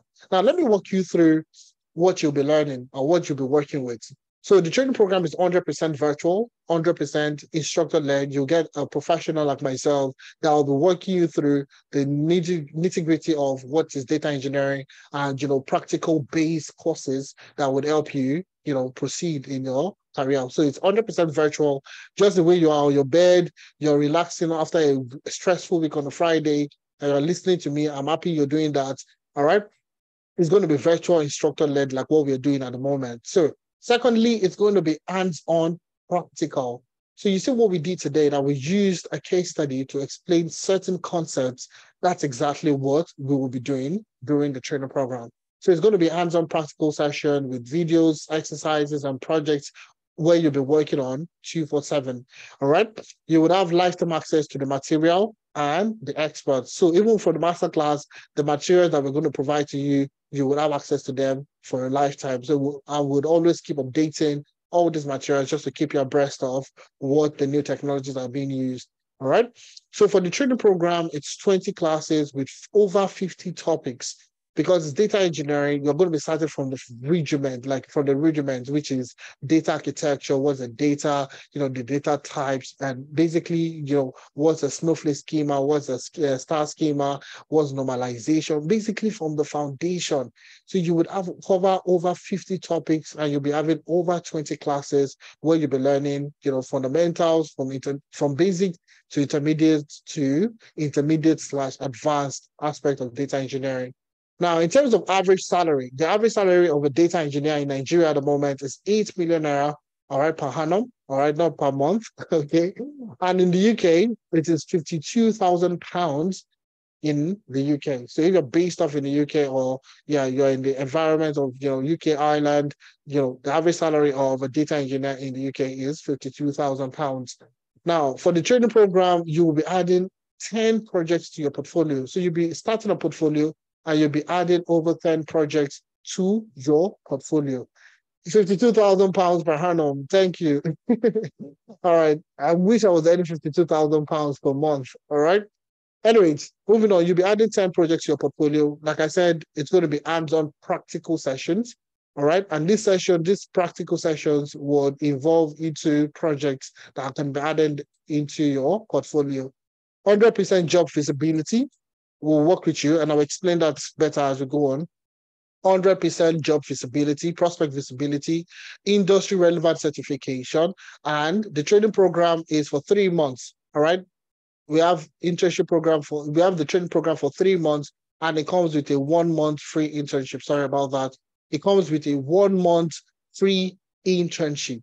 1 month free internship. So a total of 4 months, you're going to be with 10 Analytics. I will be guiding and holding your hands and guiding you into your training program, into your desired career part of data engineering. All right. So now, all the tools and software you'll be learning, some of them are PostgreSQL. You get to work with Postgres database, Python. You'll be working with AWS for cloud engineering, Amazon Redshift.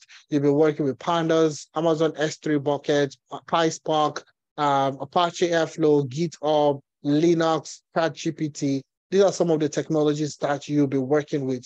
All right. So, this is the progression we're going to go through for the training program. So you'll be starting from the fundamentals, data engineering fundamentals. You'll be going into Python.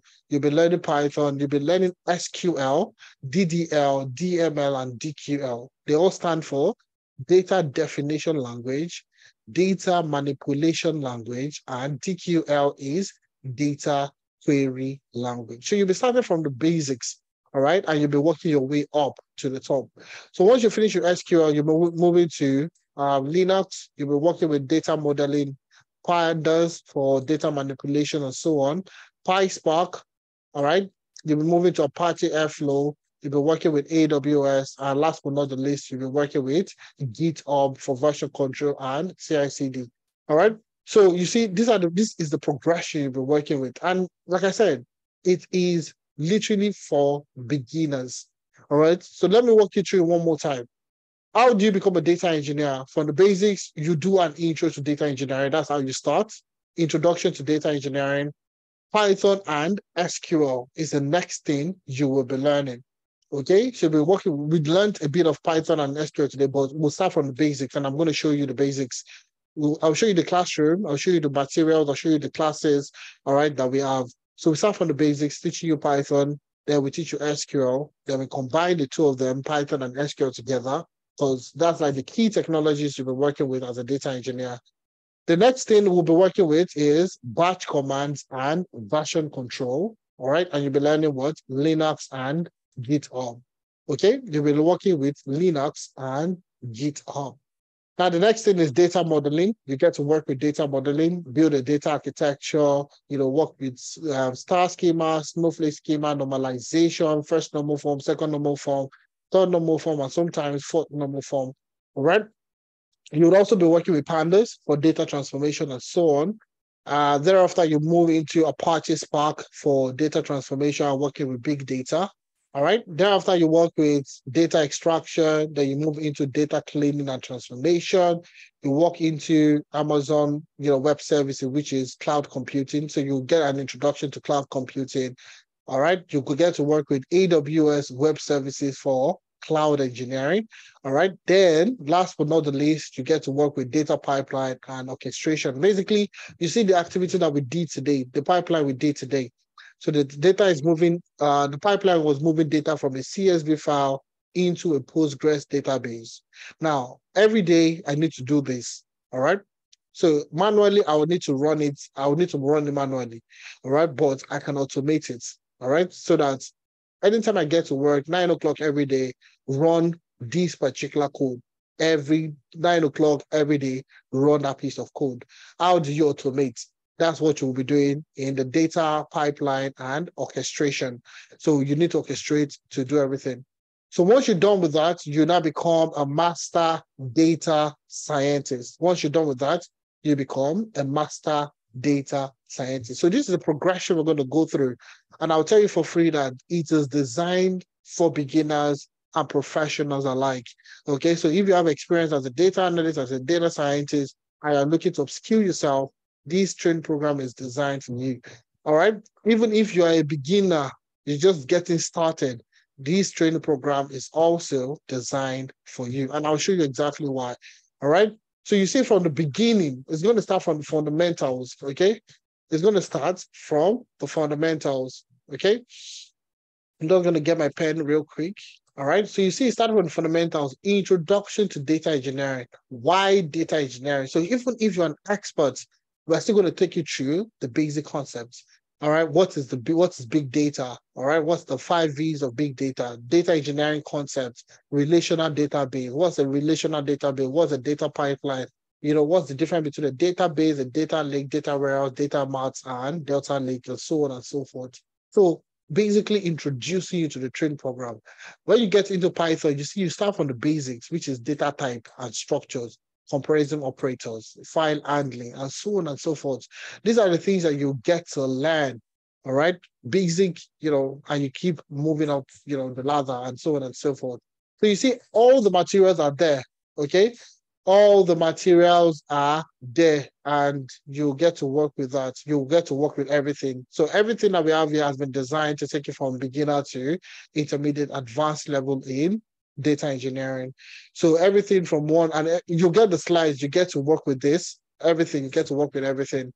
So you see it here, DDL, data definition language, DML, data manipulation language. So definition basically means you will learn how to use SQL to create a table, create a view, alter the table, and drop the table. Data manipulation how to insert the data, how to update data, and how to delete, how to truncate data, and so on and so forth. Data query, basically, you're talking about select, filter, perform aggregations, joining, and sorting, and so on and so forth. So that's SQL. Then we have batch commands and version control. That's where you're working with Linux and GitHub, so on and so forth. So, and all through the while, you'll be working with ChatGPT. All through, you'll be working with ChatGPT all through the training program. All right. So you see everything, you are always leveraging ChatGPT, which is an AI tool that would help you learn faster, that will help you, work with your codes faster, optimize your codes and all that. So basically, you're going to learn how to work with ChatGPT as a data engineer. All right. So that's basically, the data engineering roadmap. You would also be working majorly with AWS, okay? You'll be working with AWS as a cloud platform to perform what we call cloud engineering. Now, majority of the firms across the world are pivoting, are moving to the cloud. They are moving to the cloud. And, you as a data engineer, you should be able to move data from on-premise systems, legacy systems into the cloud. All right. And that's what we'll be teaching you how to work with, AWS and how you can make this, how you can become an AWS cloud engineer. All right. Gain practical knowledge, gain practical experience, gain practical case studies and projects, add them to your portfolio, and thereon use it in landing your first job. All right. So in addition to learning the data engineering skills, all the Python, all the SQL, all the Apache stack, all the Apache Airflow, AWS, all the technical skills are perfect. But guess what you need more than that? Can you guess what you need beyond the technical skills? I'll tell you for free, okay? And what you need apart from all this is to land your first job. The technical skills, no doubt, is very important. But what's more important is CV review, LinkedIn optimization, Upwork optimization, navigating the job market, recommendation and reference letter, job and interview preparation, mentorship sessions, and on-the-job support. Now, these are the additional benefits that you get for free for going through the training program. So once you register for the training program as a data engineer, we would help you review your CV. Would help you review your CV, work on your CV. I don't have prior experience. I've never worked as a data engineer before. We will help you work on your CV. There are several ways you can adjust your CV. You can revamp your CV to portray previous experience, fine-tune your previous experience and tune it into data engineering terms. So there are different ways we can help you do that. All right. And that's what we'll be doing during the CV review. And a lot of people learn technical skills, but they still find it difficult to get a job. And that's because, the industry is high on quality. All right. So if your CV doesn't match up to the JD that you're applying to, you will likely get a rejection. And that's why you see a lot of people getting rejections upon rejections upon rejections and so on. The next thing is LinkedIn optimization. The number one platform for job application is LinkedIn, anywhere you are in the world. So in order for you to get, good prospects, good job opportunities, you need to have a good LinkedIn profile. And your LinkedIn profile has to be optimized. Okay. So it would help you do that. It's still part of the training program. The next part of it is Upwork optimization. Upwork is a site where you can get freelancing opportunities and would help you optimize your profile and get you ready for, if you want to work freelance, you want to do remote opportunities, would help you do that. The next thing is navigating the job market. Now, you've learned data engineering. The next thing is for you to get a job. All right. That's literally the next thing you need to do. You need to get a job. You need to work as a data engineer in a tech firm or in an engineering firm or wherever. How do you get these opportunities to work with all these organizations? That's exactly where we come in to teach you how to navigate the job market, to get remote opportunity. And I'm going to show you some of the places. I'm not going to be stingy with information. I'm going to show you some of the places you can get these remote opportunities. Now, the next thing is recommendation and reference letter. So once you apply for a job or you apply for a master's program, you apply for a PhD program, and they need an organization to back up your engineering skills, your data engineering skills, or your experience, we would stand in for you to provide you with that recommendation and that reference letter. So you're applying for a job, you've always been a cleaner all your life. And this organization is willing to take you on as a data engineer, but they need a work reference. We will stand in for you. So your master's thesis or your master's program, where you need to apply for a master's program that needs you to have worked or you to have trained as a particular, we provide you with those kind of reference letters to back up your experience, to back you up also. Now, the next thing is job and interview preparation. So once you apply for a job, you get a job, all right, and you get to the interview, we are going to prepare you for the interview. All right. So once you get an interview, I'm going to show you the Google Classroom where we document all our materials, all the courses and all that. And you see it's a top priority in terms of job interviews. So whenever you get a job, all right, you apply for a job and you get that interview call, we will prepare you for the interview. So majority of you are beginners. You'll be beginners in data engineering. So how do you know what kind of questions to expect from a data engineering interview? So that's where we come in as experts to hold you and guide you through the interview process. All right. The next thing is mentorship sessions. So we have our mentorship sessions where we get to also bring in experts from across the field to mentor, to show you what they did differently, the things that they are doing, what is the new trend in the industries, and so on and so forth. All right. Now, the last but not the least is on-the-job support. You get a job as a data engineer. Okay. You finish your training program, you get a job as a data engineer. We provide on-the-job support. On-the-job support. So even if you start a job and you're like, oh, if you mean I can't remember how to move data, or how do I create this? How do I do this? How do I, we will jump on a call with you to guide you through the process of how you do that once you get your job. So essentially, that's basically the additional benefits. You're not paying extra for this. This is absolutely free of charge. It comes for free for the training program. So learning the technical skills over time, we've seen that it's not enough. It's absolutely not enough to be good in data engineering, to be good in AWS, to be good in Python, SQL. That's fantastic. But how you sell yourself is what really gets you that global opportunity. Your CV, your LinkedIn profile, your Upwork, your how to navigate the job market, and so on. Those are the things that put you at the forefront of the training program, all right, or even the job market. So, after you finish the training program, you can work as a BI developer, you can work as a data engineer, big data analyst, you can work as a technical analyst, ETL developer, data science engineer, you can work as a quantity data engineer, and so on. And so, there are quite a number of roles. This is just a tidbit of what you can actually do once you finish the training program in data engineering. So I'm going to walk you through how you can get remote opportunities as a data engineer. And that's to tell you that these jobs actually exist. Now, let me show you quickly. I'm just going to show you real quick. I'm going to use FlexJob. I'm going to try FlexJob and I'm going to try LinkedIn. I'm going to try some other places to show you.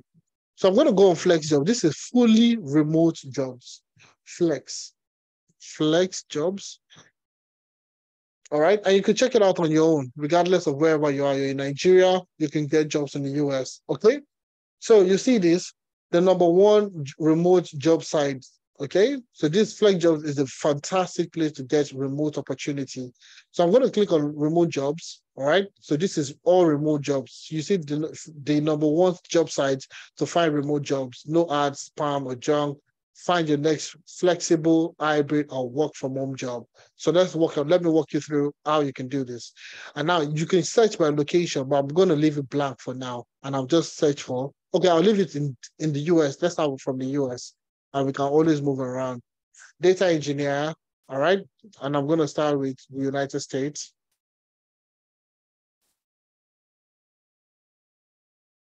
All right, anywhere in the US, work from anywhere in the US, okay? So you see, these are all remote jobs currently in the US, or on these job sites anyways, all right?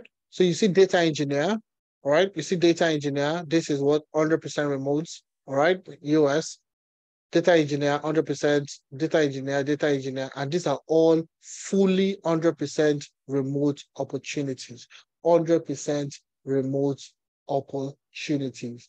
All right. So these are the things that you can do. These are, data engineer, you can work as a business intelligence engineer. All right. Business intelligence.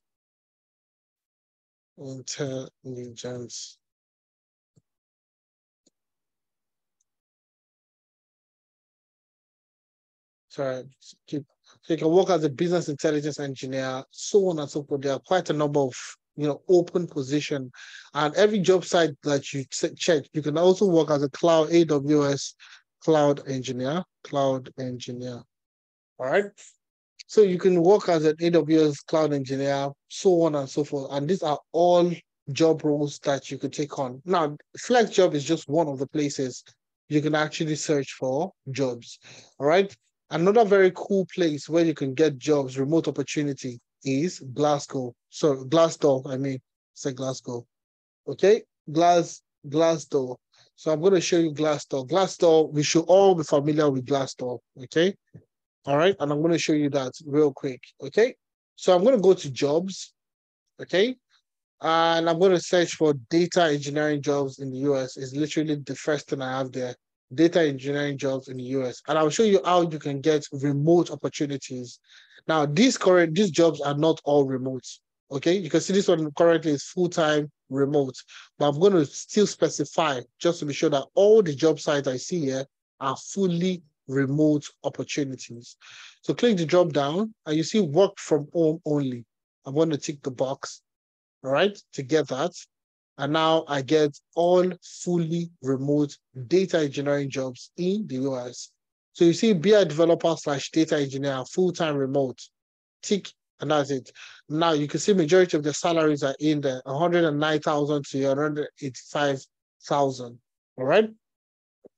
So you can see all of them: data engineer, Azure data engineer, 100% remote, data visualization engineer, data engineer, so on and so forth, cloud data engineer, and so on and so forth. So I can actually still specify AWS cloud engineer. Let's see what we have: AWS cloud engineer. All right. You get to see this also. Quite a number of them that have AWS embedded in them are all there. So, these are just two job sites that we've looked at, okay? We still have well found. I'm just going to show you that real quickly. Well found, you'll see, is find your next job. I'm going to click on that to find your next job. You see over 130,000 remote and local jobs. So these things I'm not hiding from you. You have access to these sites, okay, for you to check by yourself. So I'm going to be looking at data and analytics jobs. So you can see data engineering manager, solutions engineer, engineering manager, business intelligence engineer. And these are jobs that you can take on, working freelance, working remotely. All right. So these are the things that we tell most people. And we're not hiding this information because you can actually see that they exist. All you need to do is learn the skill, have the skill, and you can compete globally. You can then compete globally, and that's exactly what we're trying to show you. So these are some of the job sites you could check on LinkedIn. LinkedIn is my number one source, all right, for remote opportunities. 2, remote.co, Flex Jobs, Indeed also is there. Well found, number 5, Upwork, number 6. So these are all job sites you can actually check by yourself. And it doesn't feel like we are the ones giving you information. You can check the site yourself and you get to see that these are remote opportunities you can take on. Now, the internship is a fantastic opportunity for you to own your skill, all right? To own your skill, to work on an industry-relevant project, all right, and add it to your CV. So your experience with analytics can be converted to work experience and be added on your CV. Now, this internship, you get to work on more end-to-end data engineering projects, industry-relevant projects that you can, I'm not sure, that you can put on your CV to, gain that experience that you're looking for. So we'll do that for you. And that's the whole essence of the internship. So you can add it to your CV. It's a bond for you to own your skill. You get to work on relevant, real-life data engineering projects, and the project will be reviewed with an expert. All right, that's exactly what we're going to be doing for the internship. Now, the global demand of tech talent, all right? So Canada and majority of these countries across the world are looking for tech talent. And I'll explain the reason why. You see, IMF has brought out a key statistics that says that the tech talent shortage will swell to more than 85 million tech workers by 2030, which is roughly just about 7 years to go. All right. And that's why you see majority of the, majority of the countries across the world are looking to are creating immigration schemes for tech professionals. All right. It's not just because, oh, they need tech talent or anything. They have identified that in the next 7 years, there's going to be a huge tech shortage.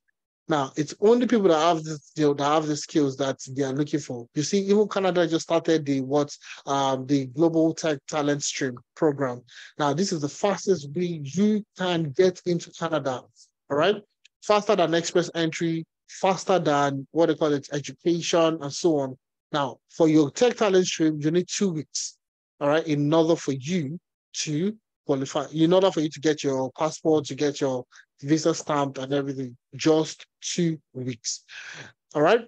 Now, the global talent stream also requires you to, I think, about work for at least, you need experience for at least 6 months, 6 months experience in order for you to qualify. So these are the opportunities that exist that people don't know that they exist. All right. From just learning a skill, you can actually use, if your goal is to relocate, these are the things you need to position yourself into. The next part of it is the UK. United Kingdom, we have what we call the Global Talent Visa. All right. So if you have a tech skill, you've worked in a product-led organization, you can qualify for the Global Talent Visa. The next thing is the in Germany, we have the Blue Card scheme. Singapore has the Tech Pass program. Australia has the Global Talent Visa. France also has the French Tech Visa program, and Ireland has the Critical Skills Employment Permits program.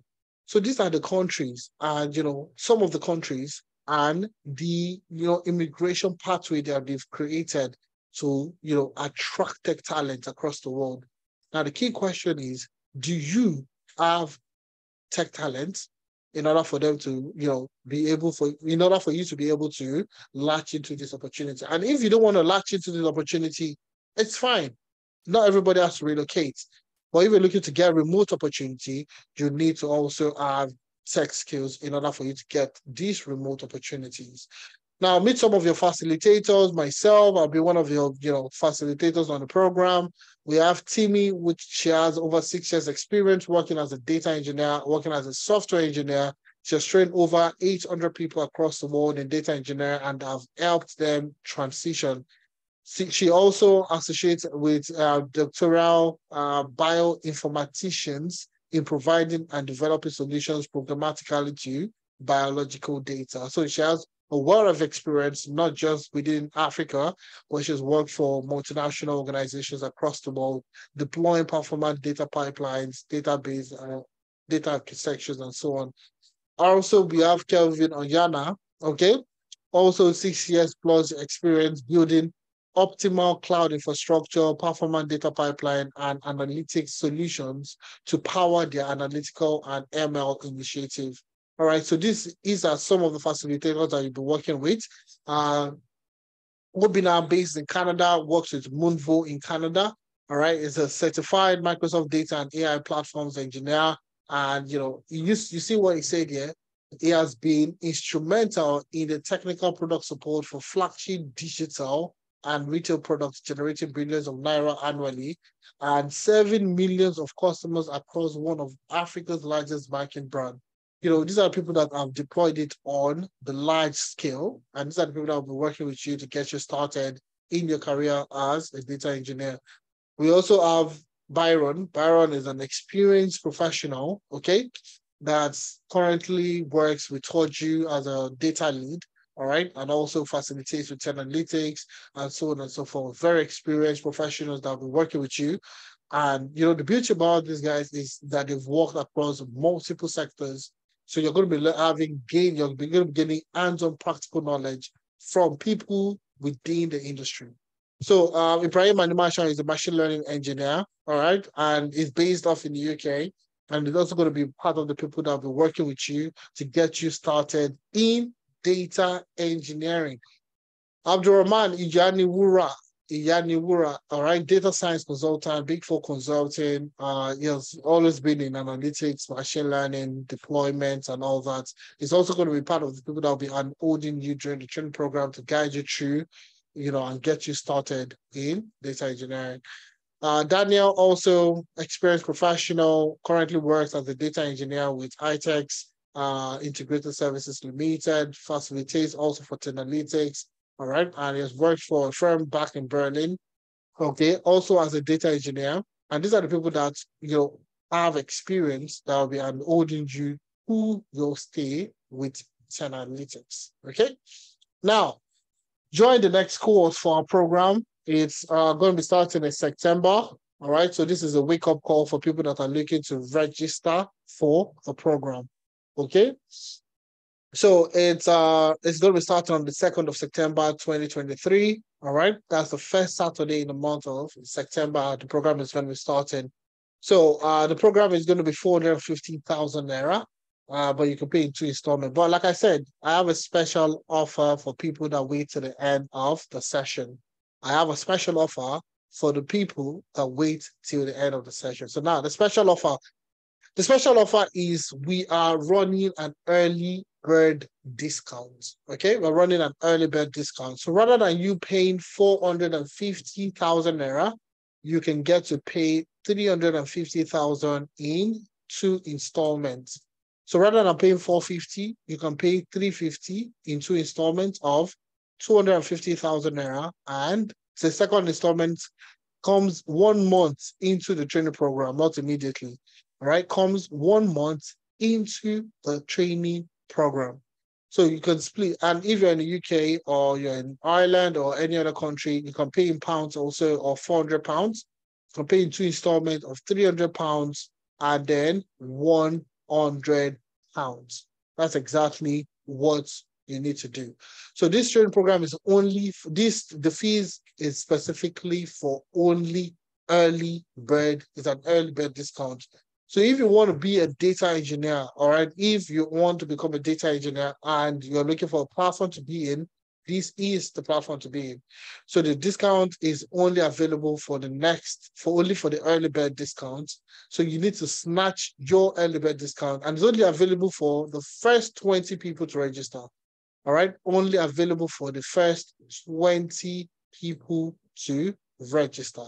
So it's an early bird discount tailored specifically for the first 20 people to register. All right. So let me show you what typically happens. Okay. I'm going to show you the Google Classroom quickly. All right. And I'll tell you exactly what happens. So the discount, like I said, is only for the early bird professionals, early bird people that are looking to join the program. All right. So I'm going to show you the data engineering curriculum, the class, and you get to see it by yourself, what people are going through.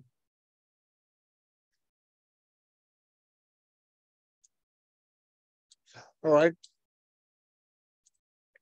So this is the Google Classroom. Like I said, you have everything. You have lifetime access to the materials and everything. So I'm going to show you the classroom. So these are the people that started on the 8th of this August, last weekend. They started last weekend. All right. So they started this last weekend, and let's see what they've done so far.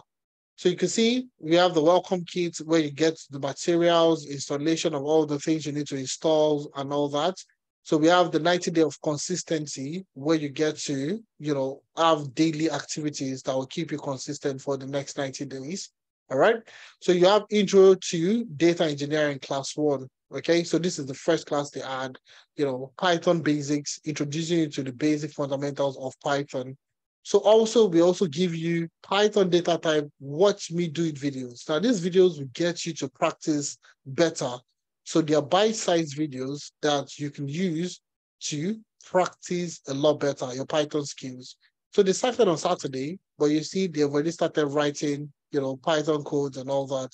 All right. So the videos would give you more hands-on practical experience. So even though you're having classes Saturday and Sunday, all right, you still have extra materials that will guide you in practicing and also get you to understand certain concepts and convention in data engineering. All right. So you see, they have an assignment. You see the week 1 assignment, Python data types. All right. And you see everything is coming there. All right. Coming down. So everybody's submitted. And, we just have about 5 people that are still outstanding anyways, but that's not a problem. All right. So you see weekly assignment, you get your assignment, you get project, you get assignment, you get, watch me do it videos, you get your classes Saturdays and Sunday. All right. Thereafter, you see, schedule your interview. And these are the people that started in August. So you can see you can easily schedule an interview using the calendar link to schedule an interview preparation session. All right. You can easily schedule an interview using this link and you can easily go ahead with that. All right. So now let me show you the people in class. All right. So you see, we have 25 people in this class. Now, let me tell you this. Only 20 of these people got to pay the discounted fee of 350,000 naira. All right. So if you want to be part of the first 20 people to register, all right, this is the best time for you.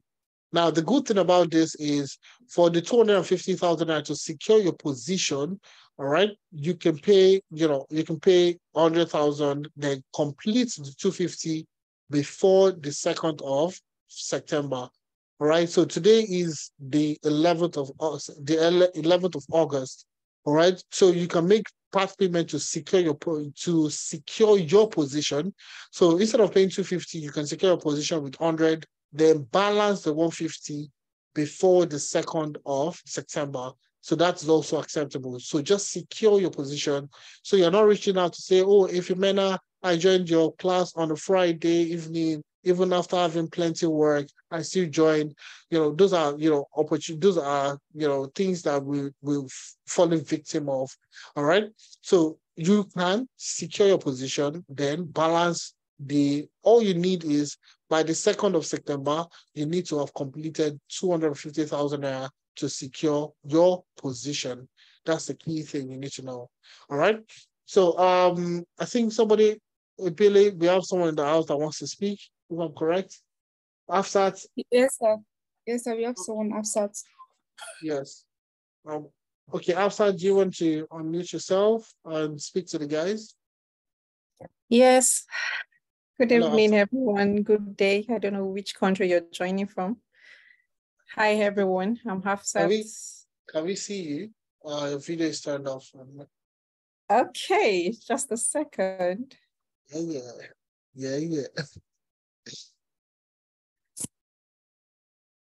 Let me know if you can see me. Yes, we can see you. Yes, absolutely. Okay. All right. Good evening, everyone. Once again, I'm glad to be here. It's interesting watching this my Oga take us through this masterclass. Is amazing. It's actually a great teacher, like someone has mentioned. And well, I used to be one of like you guys before, and I do panic a lot, actually, that this data engineering thing is crazy. How do I need to learn? Even though my current job is data analyst, and I'm like, wow, I actually want to be a data engineer. But when I started the class, trust me, it has been very interesting because the facilitators are wonderful. This is one of them. And I'm sure you guys have already seen a lot that he has done for us just within these 2 hours is great. And the mentorship sessions, CV review, LinkedIn, and so many are going to go along with this package. I will actually employ everyone to register. Trust me, you will not regret it because the journey has been so, although it's going to be challenging for some of us that are working and joining this class, but trust me, you won't regret it. It has been a smooth and great journey for me. Thank you. Amazing. Thanks a lot for taking our time outside to speak to the guys on the call. So you see, it's designed literally for anybody, all right, looking to get started in data engineering, all right? And these are the things that we've been doing the past couple of years, all right? Just to run you through what we can do. I'm going to take questions anyway. I'm still going to take questions, all right? So, All right. So what are you getting after the Zoom class? Is it just a marketing intro? All right. So you see our key achievement for last year, 2022, like I said, we did quite a number of things last year. Okay. We helped over 300 people, transition into tech last year, just last year alone. And now the key number for this 300 is not just it, the key metric here is we had other people that transitioned, that moved from, IT support, from, people that had like IT background and all that, people that were working as data analysts that became data scientists. We didn't really consider that, all right? We consider that, no doubt, all right? But these 300 that we're speaking about are people that had no prior experience, zero prior experience. So we had people that are working in customer service, people that were working in Tesco, people that were working in, other kinds of, menial jobs, warehousing and all that, that pivoted from that career path into landing the first job. That's the key thing that we owed to there. And we said, okay, do you know what?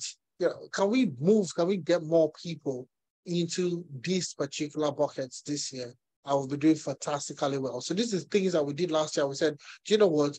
Rather than just helping just 300 people, can we make it like 1,000 people this year to get more than 300 people into the first job in tech in 2023? So we have people joining, people getting job across the UK, US, Canada, Europe, and Asia. All right, people in Malaysia, Singapore, Nigerians, Africans across the world getting jobs in Jamaica and all that. It was absolutely fantastic. All right. So the key thing is we have sort of provided an avenue for people to learn a skill, not just to learn the skill, but to take it on to get something better, a better career path, a better job, and so on and so forth. All right, I have Raimat also. Raimat, you're raising up your hand. Do you want to speak? Your name sounds very Raimat. I know Raimat is part of us. Abubakar. Yes, I I want to speak. Yeah, sure. Good Go evening, ahead, please. everyone. My name is Rahimat Abubakar. Like you said, my name is familiar because I had gone through this process before, though it was the data analytic course that I took. And it has been amazing for me. So I just want to speak to people that are on the call. If it's convenient and you're buoyant enough, I think this would really change your life in a positive way, because after the data analytic course that I took with analytic, I've been able to land jobs with companies in UK and US. I am currently also working with another company in Nigeria. That's 2 jobs. You understand. So if you can, please do this for yourself. You really be proud of yourself in just a year after the course, and you're able to put in the work. You would be proud of yourself, I promise you. That's it. Honestly speaking, right, man? Thanks a lot for coming around. I didn't know you're on the call. All right. Thanks a lot for coming around. I appreciate you taking out time to speak to everyone. So, and those are like the key things that you get that people, these are, Nigerians also, Africans also, doing well, taking out international job, working for a firm in the US, working for a firm back in Nigeria. These are the opportunities that you get from, working, taking on the training program. So you're going to get a lot. See, our participants now work with various firms across the world. We have some of them working with Frasers, NHS, Cognizant, Amazon, Coca-Cola, eBay, Sterling, so on and so forth across the world. All right. Trust me, if we should put all their companies on one flyer, it will be way more than this. But this is just a few of them that you could actually get to know. We're featured last year on the Business Day, Nairametrics, The Punch, Vanguard, PR Fire. PR Fire is based off in Europe. And, you can see what they wrote about us. It's analytics reiterates commitment to help Africans get tech jobs in Europe. All right. So these are the things that we did last year. And we said, do you know what? We need to do more this year. We need to get more Africans interested, not just interested. We need to get them remote opportunities. We need to expose them to the opportunities that is beyond. So learning a tech skill is not just a local skill. It's an international skill that will give you international recognition, opportunities to get jobs. All right. Work for multinational firms. So if you are a business administrator, you can only be a business administrator in Nigeria. All right. But if you are a data engineer in Nigeria, you can also work as a data engineer in the US, in the UK. So it's a global, and that's why they call it the global talent. All right. Another, you see, even the UK call it what? The global tech talent. All right. Canada call it the global tech stream. It's a global skill that doesn't know boundaries, that has no boundaries. All right. And that's what we want to do this year, to do more. All right. So we've helped quite a number of, we did, as an education platform, we also are very in support of women in tech. So this year, to commemorate the International Women's Day, we also held a discounted, we had discount for women in tech. All right, women that are looking to transition to tech, we held out session to get them interested, to get them into the tech ecosystem. So we had our first alumni data hackathon this year. All right, it was a fantastic one. We had top professionals across the world to act as judges. Okay, so Michelle Conway is currently the lead data scientist with Lloyds Bank in the UK. She's currently the lead data scientist with Lloyds Bank in the UK. All right. So Sadiq Akintola also works with Google as a smart analytics customer engineer. Sebastian also works as an AI ethics researcher with Cambridge University. Olamide Jolayo works with Wema Bank as the head of data. Yes, Raimat also participated with the hackathon. Yeah, I remember perfectly. So you see, our people are doing great stuff now. Do you understand? All right. So you see, partner testimonial feedback. I'm going to come through this. Quite a number of people getting jobs. So you see, Chizoba got a job in the UK as well with the NHS as a data engineer. And you can see it here. All right. Done the interview. We definitely inform you of the outcome of the interview. Thanks for organizing an interview prep with Byron. I appreciate. Good afternoon. How did it go? Ebele. So you see, Ebele is the coordinator on the call. I got the job. Just waiting for a formal confirmation. And these are people getting jobs with top firms in the UK with the NHS as what? As a data engineer. People will tell you it's impossible. You can't learn the data engineering in 3 months. It's impossible. We are doing it. All right. And we have people getting jobs in the UK. All right. Idris Adebisi got a job with Jaguar Land Rover UK as what? Also as a data engineer. All right. And these are people that have gone through analytics. And I'd like to share, Idris's LinkedIn page. So you can reach out. You can all find out, So let me see. I'm just going to quickly show you his LinkedIn page real quick. All right. Idris. Just going to minimize all this. Idris, and DBC. All right. All right. So you see data engineer with currently based off in the UK. And you see the progression, right? You see that data scientist, it worked as, he went through the data science training program and currently it works as a data engineer with Jaguar Land Rover, Coventry, UK. So, other people will say it's impossible for you to learn data engineering, but we say it's possible. We teach you, and hold you, guide you through the process of how you can become a data engineer, and that's it. So you can see people getting jobs, with NHS, with jobs in the US, and so on and so forth. So also another job in the NHS, data scientist with the NHS in the UK, getting a job as a regulatory data analyst, also with top tech firms across the world. So these are, testimonials. We have quite a number of testimonials that we can go through. All right. So just because of time, all right. So I would be taking questions, then we can call it a day. All right. So if you have any questions, you can drop it in the chat or you can raise up your hand and I'll be taking your questions one after the other. So I'm going to just ask everyone to unmute. Please, guys, I would want you to be very conscious of unmuting yourself so we don't distract everybody. Let me just take the first question there. Olusegun Adelowo. You can unmute yourself and ask your question. Okay, good evening. Okay, I hope you can hear me. Perfectly, yes. I can hear you perfectly. Thank you very much. I also want to add my voice to people that have given testimony about you guys. Oh, fantastic. I've also had a training with you guys in the past, I think about 1 or 2 years ago. No, about 2 years ago, yeah.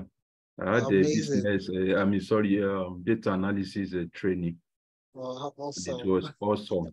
Okay, that was one of the beneficiaries of a low low. I paid a very low amount of money to train.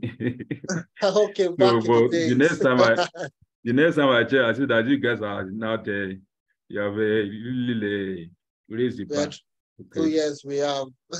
Yeah. So, well, considering the fact that sales have really gone high and you have a lot of talent that you guys are paying, so the price is justified. But also, I just also want to say that if it's possible for guys in Nigeria, I know how the situation of things here in Nigeria. Yes. If further discount can be given on the prices of your training, to be well appreciated. I'm very sure that a lot of guys in Nigeria are actually looking forward to. I've recommended like 2 or 3 people that are currently training with me, because I've tasted the onion and I know how it is. You and Ibrahim are fantastic guys, honestly. Thank you very much.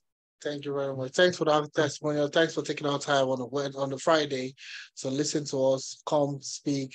Thank you very much. Appreciate that big time. Yes, our prices have definitely adjusted over time, and that's just not because of the services that we're rendering now and the additional benefits alongside the quality of the training program. So our training program used to build for like a month thereabouts before, just probably shy about 4 to 8 weeks. But now we're running training programs for 12 weeks, internship, encompassing with internship, from internship to project-based, getting experts to review your work, expert to an OG. These things, these people don't, it's not, we wish it was free of charge. Okay. All right. Well, these are the things that we've incorporated to ensure that we get the best value, that you get the best value from the training program. So it's discounted even for you guys in Nigeria. And I know that I know it's difficult, but regardless, it's when you get the value from your investments. If they say it's MMM now for you guys to invest in MMM, I'm very sure you guys will be able to figure out how to do that. But I'm not. There's no what do you call it? There's no bad saying to say that it's something that you just need to invest in yourself. All right, you invest in yourself, you get the reward from your investment in the sense that you get to earn more, you get a higher pay salary, you get to earn in foreign currency and all that. Those are like some of the opportunities that you can get on. Somebody finished the training program early this year, got a job in Nigeria, and confidently in the range of almost to $1 million, almost $1 million, within 800 to $1 million currently. We have firms reaching out to us, recruiting for data engineers, and startup salary is $1 million. All right. We've currently placed about 2 people in the last 3 months within the same Nigeria that people say there's no job. The key thing is people don't have the skill to take on these opportunities. All right. So if you're looking for a data engineer position, there are quite a number of firms back in Nigeria now that are hiring data engineers. But now the key question is, do you have the skill to take on this opportunity? So they are looking for a job of 250,000. All right. That's still, I would say that's like an average base right now.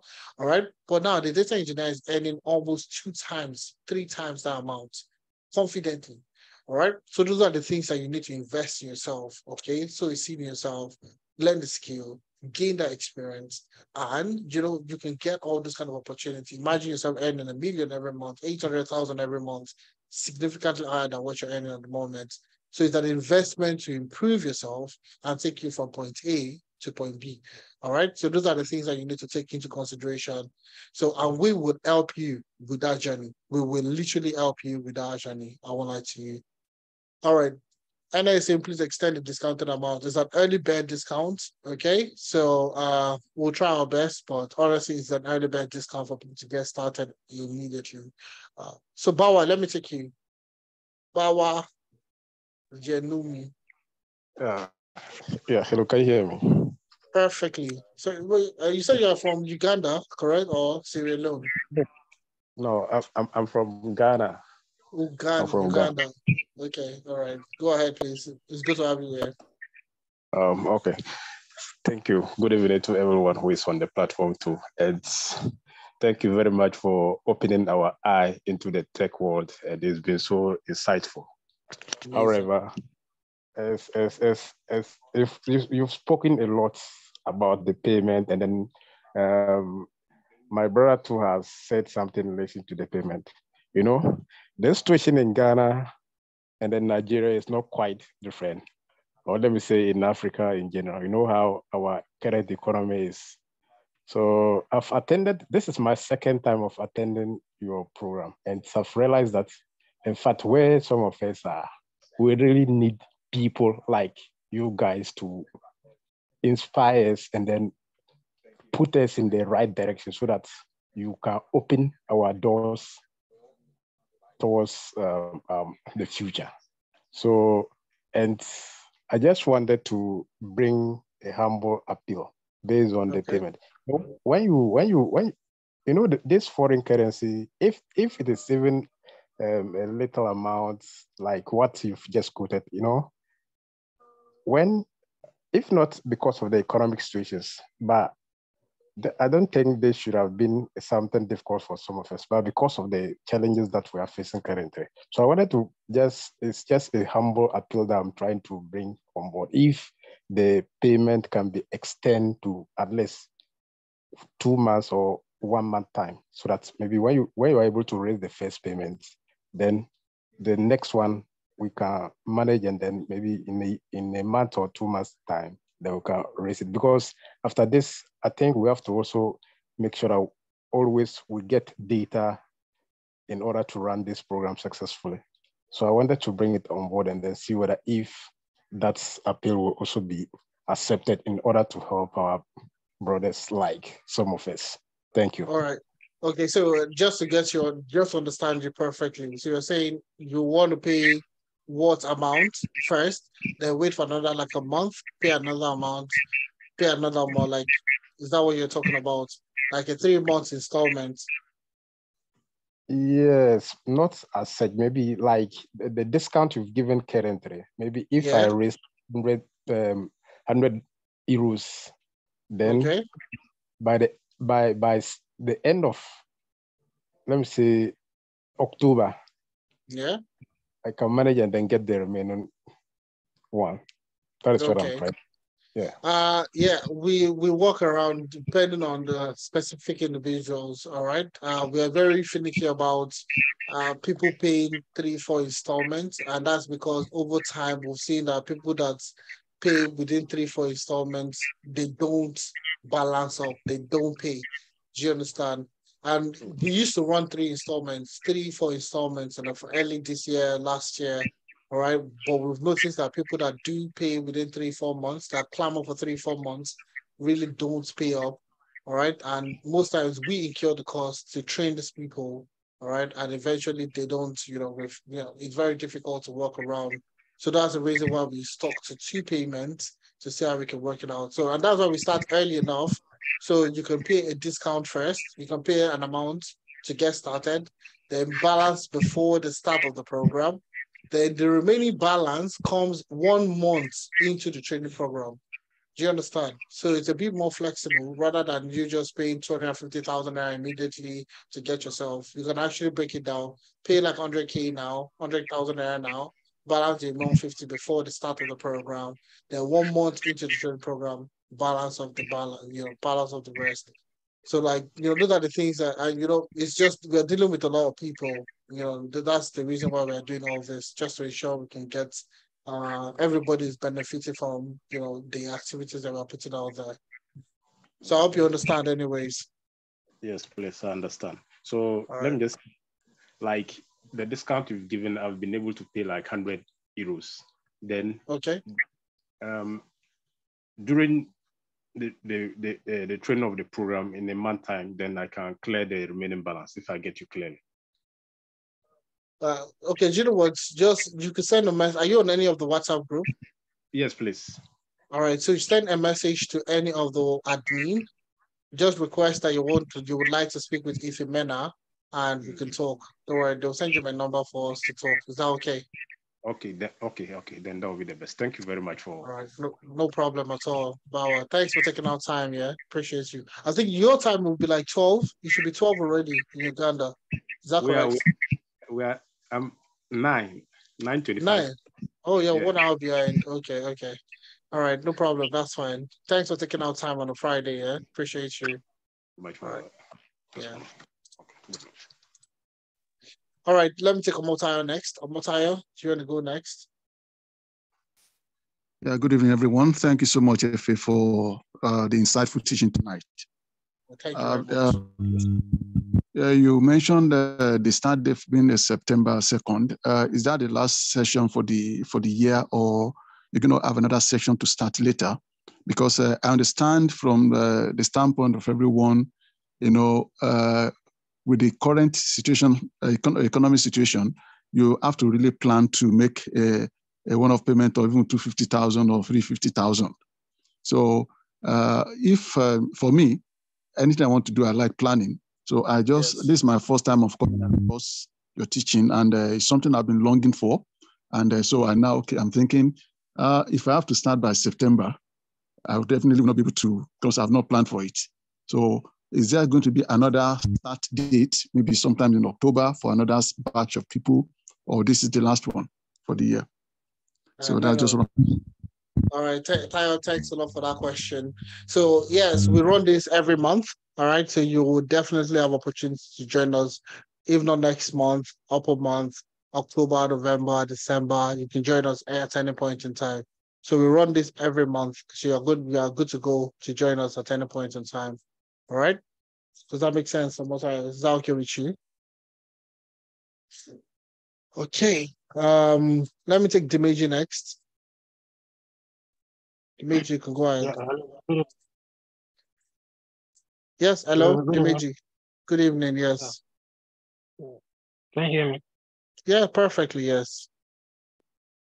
I wanted to ask that, what if I pay, but I don't want to start in September? What if I want to start during October or something? But I want to pay because of the distance. Because I don't want, by October, the price would have maybe gone up again. So I just pay now, but I start in October because I have other things that I'm doing in September. Yes, absolutely. And thanks for bringing that up. Yeah, sorry. When the last person I think was Tayo that spoke. So yes, you can secure your position by paying for the discount either for this month. It also guarantees you for next month. All right. But one thing I cannot guarantee you is the price. Now, Dimeji, what if you pay your balance, if you pay the fee to secure your position to secure your position, you can always postpone it till next month to use it next month, or even in October or November, you can specify what month you want to start and you're good to go. So whatever price you lock in now is what you will choose to retain, even if the program starts next month or an upper month or whatever month you want. So you can secure your position as soon as possible, and then we can get started with that and get you registered, essentially. Is that okay? Oh, thank you. Yeah, thank you. All right. Thank you very much for that question. All right. So, anyways, yeah, that's it. Somebody's asking, brother, please bring out the price a little bit because it's not easy in Nigeria. I totally understand you. Totally 100% understand. But I want you to, honestly speaking, the goal for us, all right, is not even about. It's about getting more Africans in tech. And the reason why I'm saying this is you can go around to search for where you can learn data engineering and you will not get even quarter the price is what we're charging for some places. All right. So you see, just do your research, just go around to find out where you can learn data engineering. And most of them are not even instructor led. Some of them are video recordings and all that, where you don't even know what to do. They don't provide you with CV review, LinkedIn optimization. They don't provide you with navigating the job market, where to get remote opportunities. They don't provide any additional benefits. They don't even expect you to have some preconceived knowledge before you get started. Well, this training program is taking you from that beginner level to that expert level and also providing you with additional, employability options, CV review, LinkedIn optimization, on-the-job support. So we're really doing it at a fraction of a fraction to get you what you're looking for already. So if you're going to be looking at it, this is like the best price you can actually get in the industry at the moment. That's if you even see for data engineering. All right. So it's not about, yes, I understand where everybody's coming from. I understand the situation. We'll also understand it for that. It's also, we are bringing experts. We are getting people to come and teach you. It's not recorded classes. You have an instructor that will tell the GU class, and these people are professionals that have 6-10 years of experience coming to teach you. You should know these guys that have experience because they are well paid. So in order for you to attract these professionals to come and train you, it comes at the cost. And those are the things that have really, will factored into the cost of the training program. And we are not even, the key thing for us is to get more Africans. I keep saying that, into the tech ecosystem. All right, more Africans, more Africans and people within the Black community into the tech ecosystem. All right.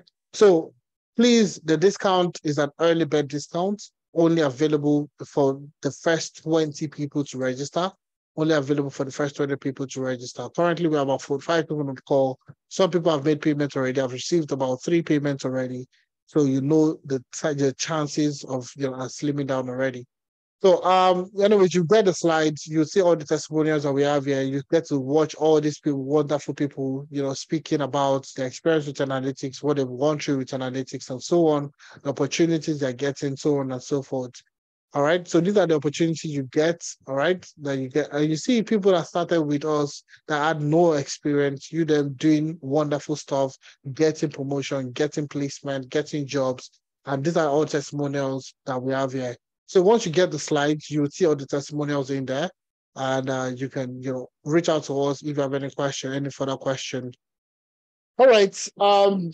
This is 10:32 on the Friday. First of all, let me say I appreciate all of you taking our time to, listen to me. Thanks for all the kind words. Well, I will tell you something. We want you guys to succeed. We want the best from you guys. We want the best for you guys. All right. And really, the whole goal for us, like I will always say, is to get more Africans into the tech ecosystem. So if you're looking to become a data engineer and you want someone to handhold you, you don't want to guide yourself. You want us to handhold you to guide you through the journey of how you can become a data engineer. We will do that for you. See what you learned in the past, 1 hour, 2 hours. All right, the hands-on practical session. All right, easy to understand, easy to conceptualize, and you have an expert that will guide you through the process. So that's what we provide. Okay, so if you want to do that, we'll do that for you. So thank you very much, guys. This is where we're going to draw the curtains. Okay, this is where we're going to draw the curtain for tonight. If you want to speak to me personally, if you're on the WhatsApp group chat, please don't hesitate to reach out to me on the WhatsApp group chat, and we can get to talk to one another. And if you have any further questions or further concerns, you can always reach out to me, and we can get to talk better. All right. So if you had a wonderful day, I want you to put yes in the chat, and let's call it a day from there. Or you could just unmute yourself and say yeah, yeah. You had a wonderful time. Unmute yourself and say yeah, yeah. Yeah, yeah. Yeah, yeah, my guy. One time. Only one person. All right, fantastic answer. Yeah, yeah, yeah, yeah. All right, guys. Thank you very much. I had a wonderful time. I hope you did also. Thank you, and see you some other time. Please register as soon as possible, all right, to secure your position, all right? Cheers, guys. Have a good night.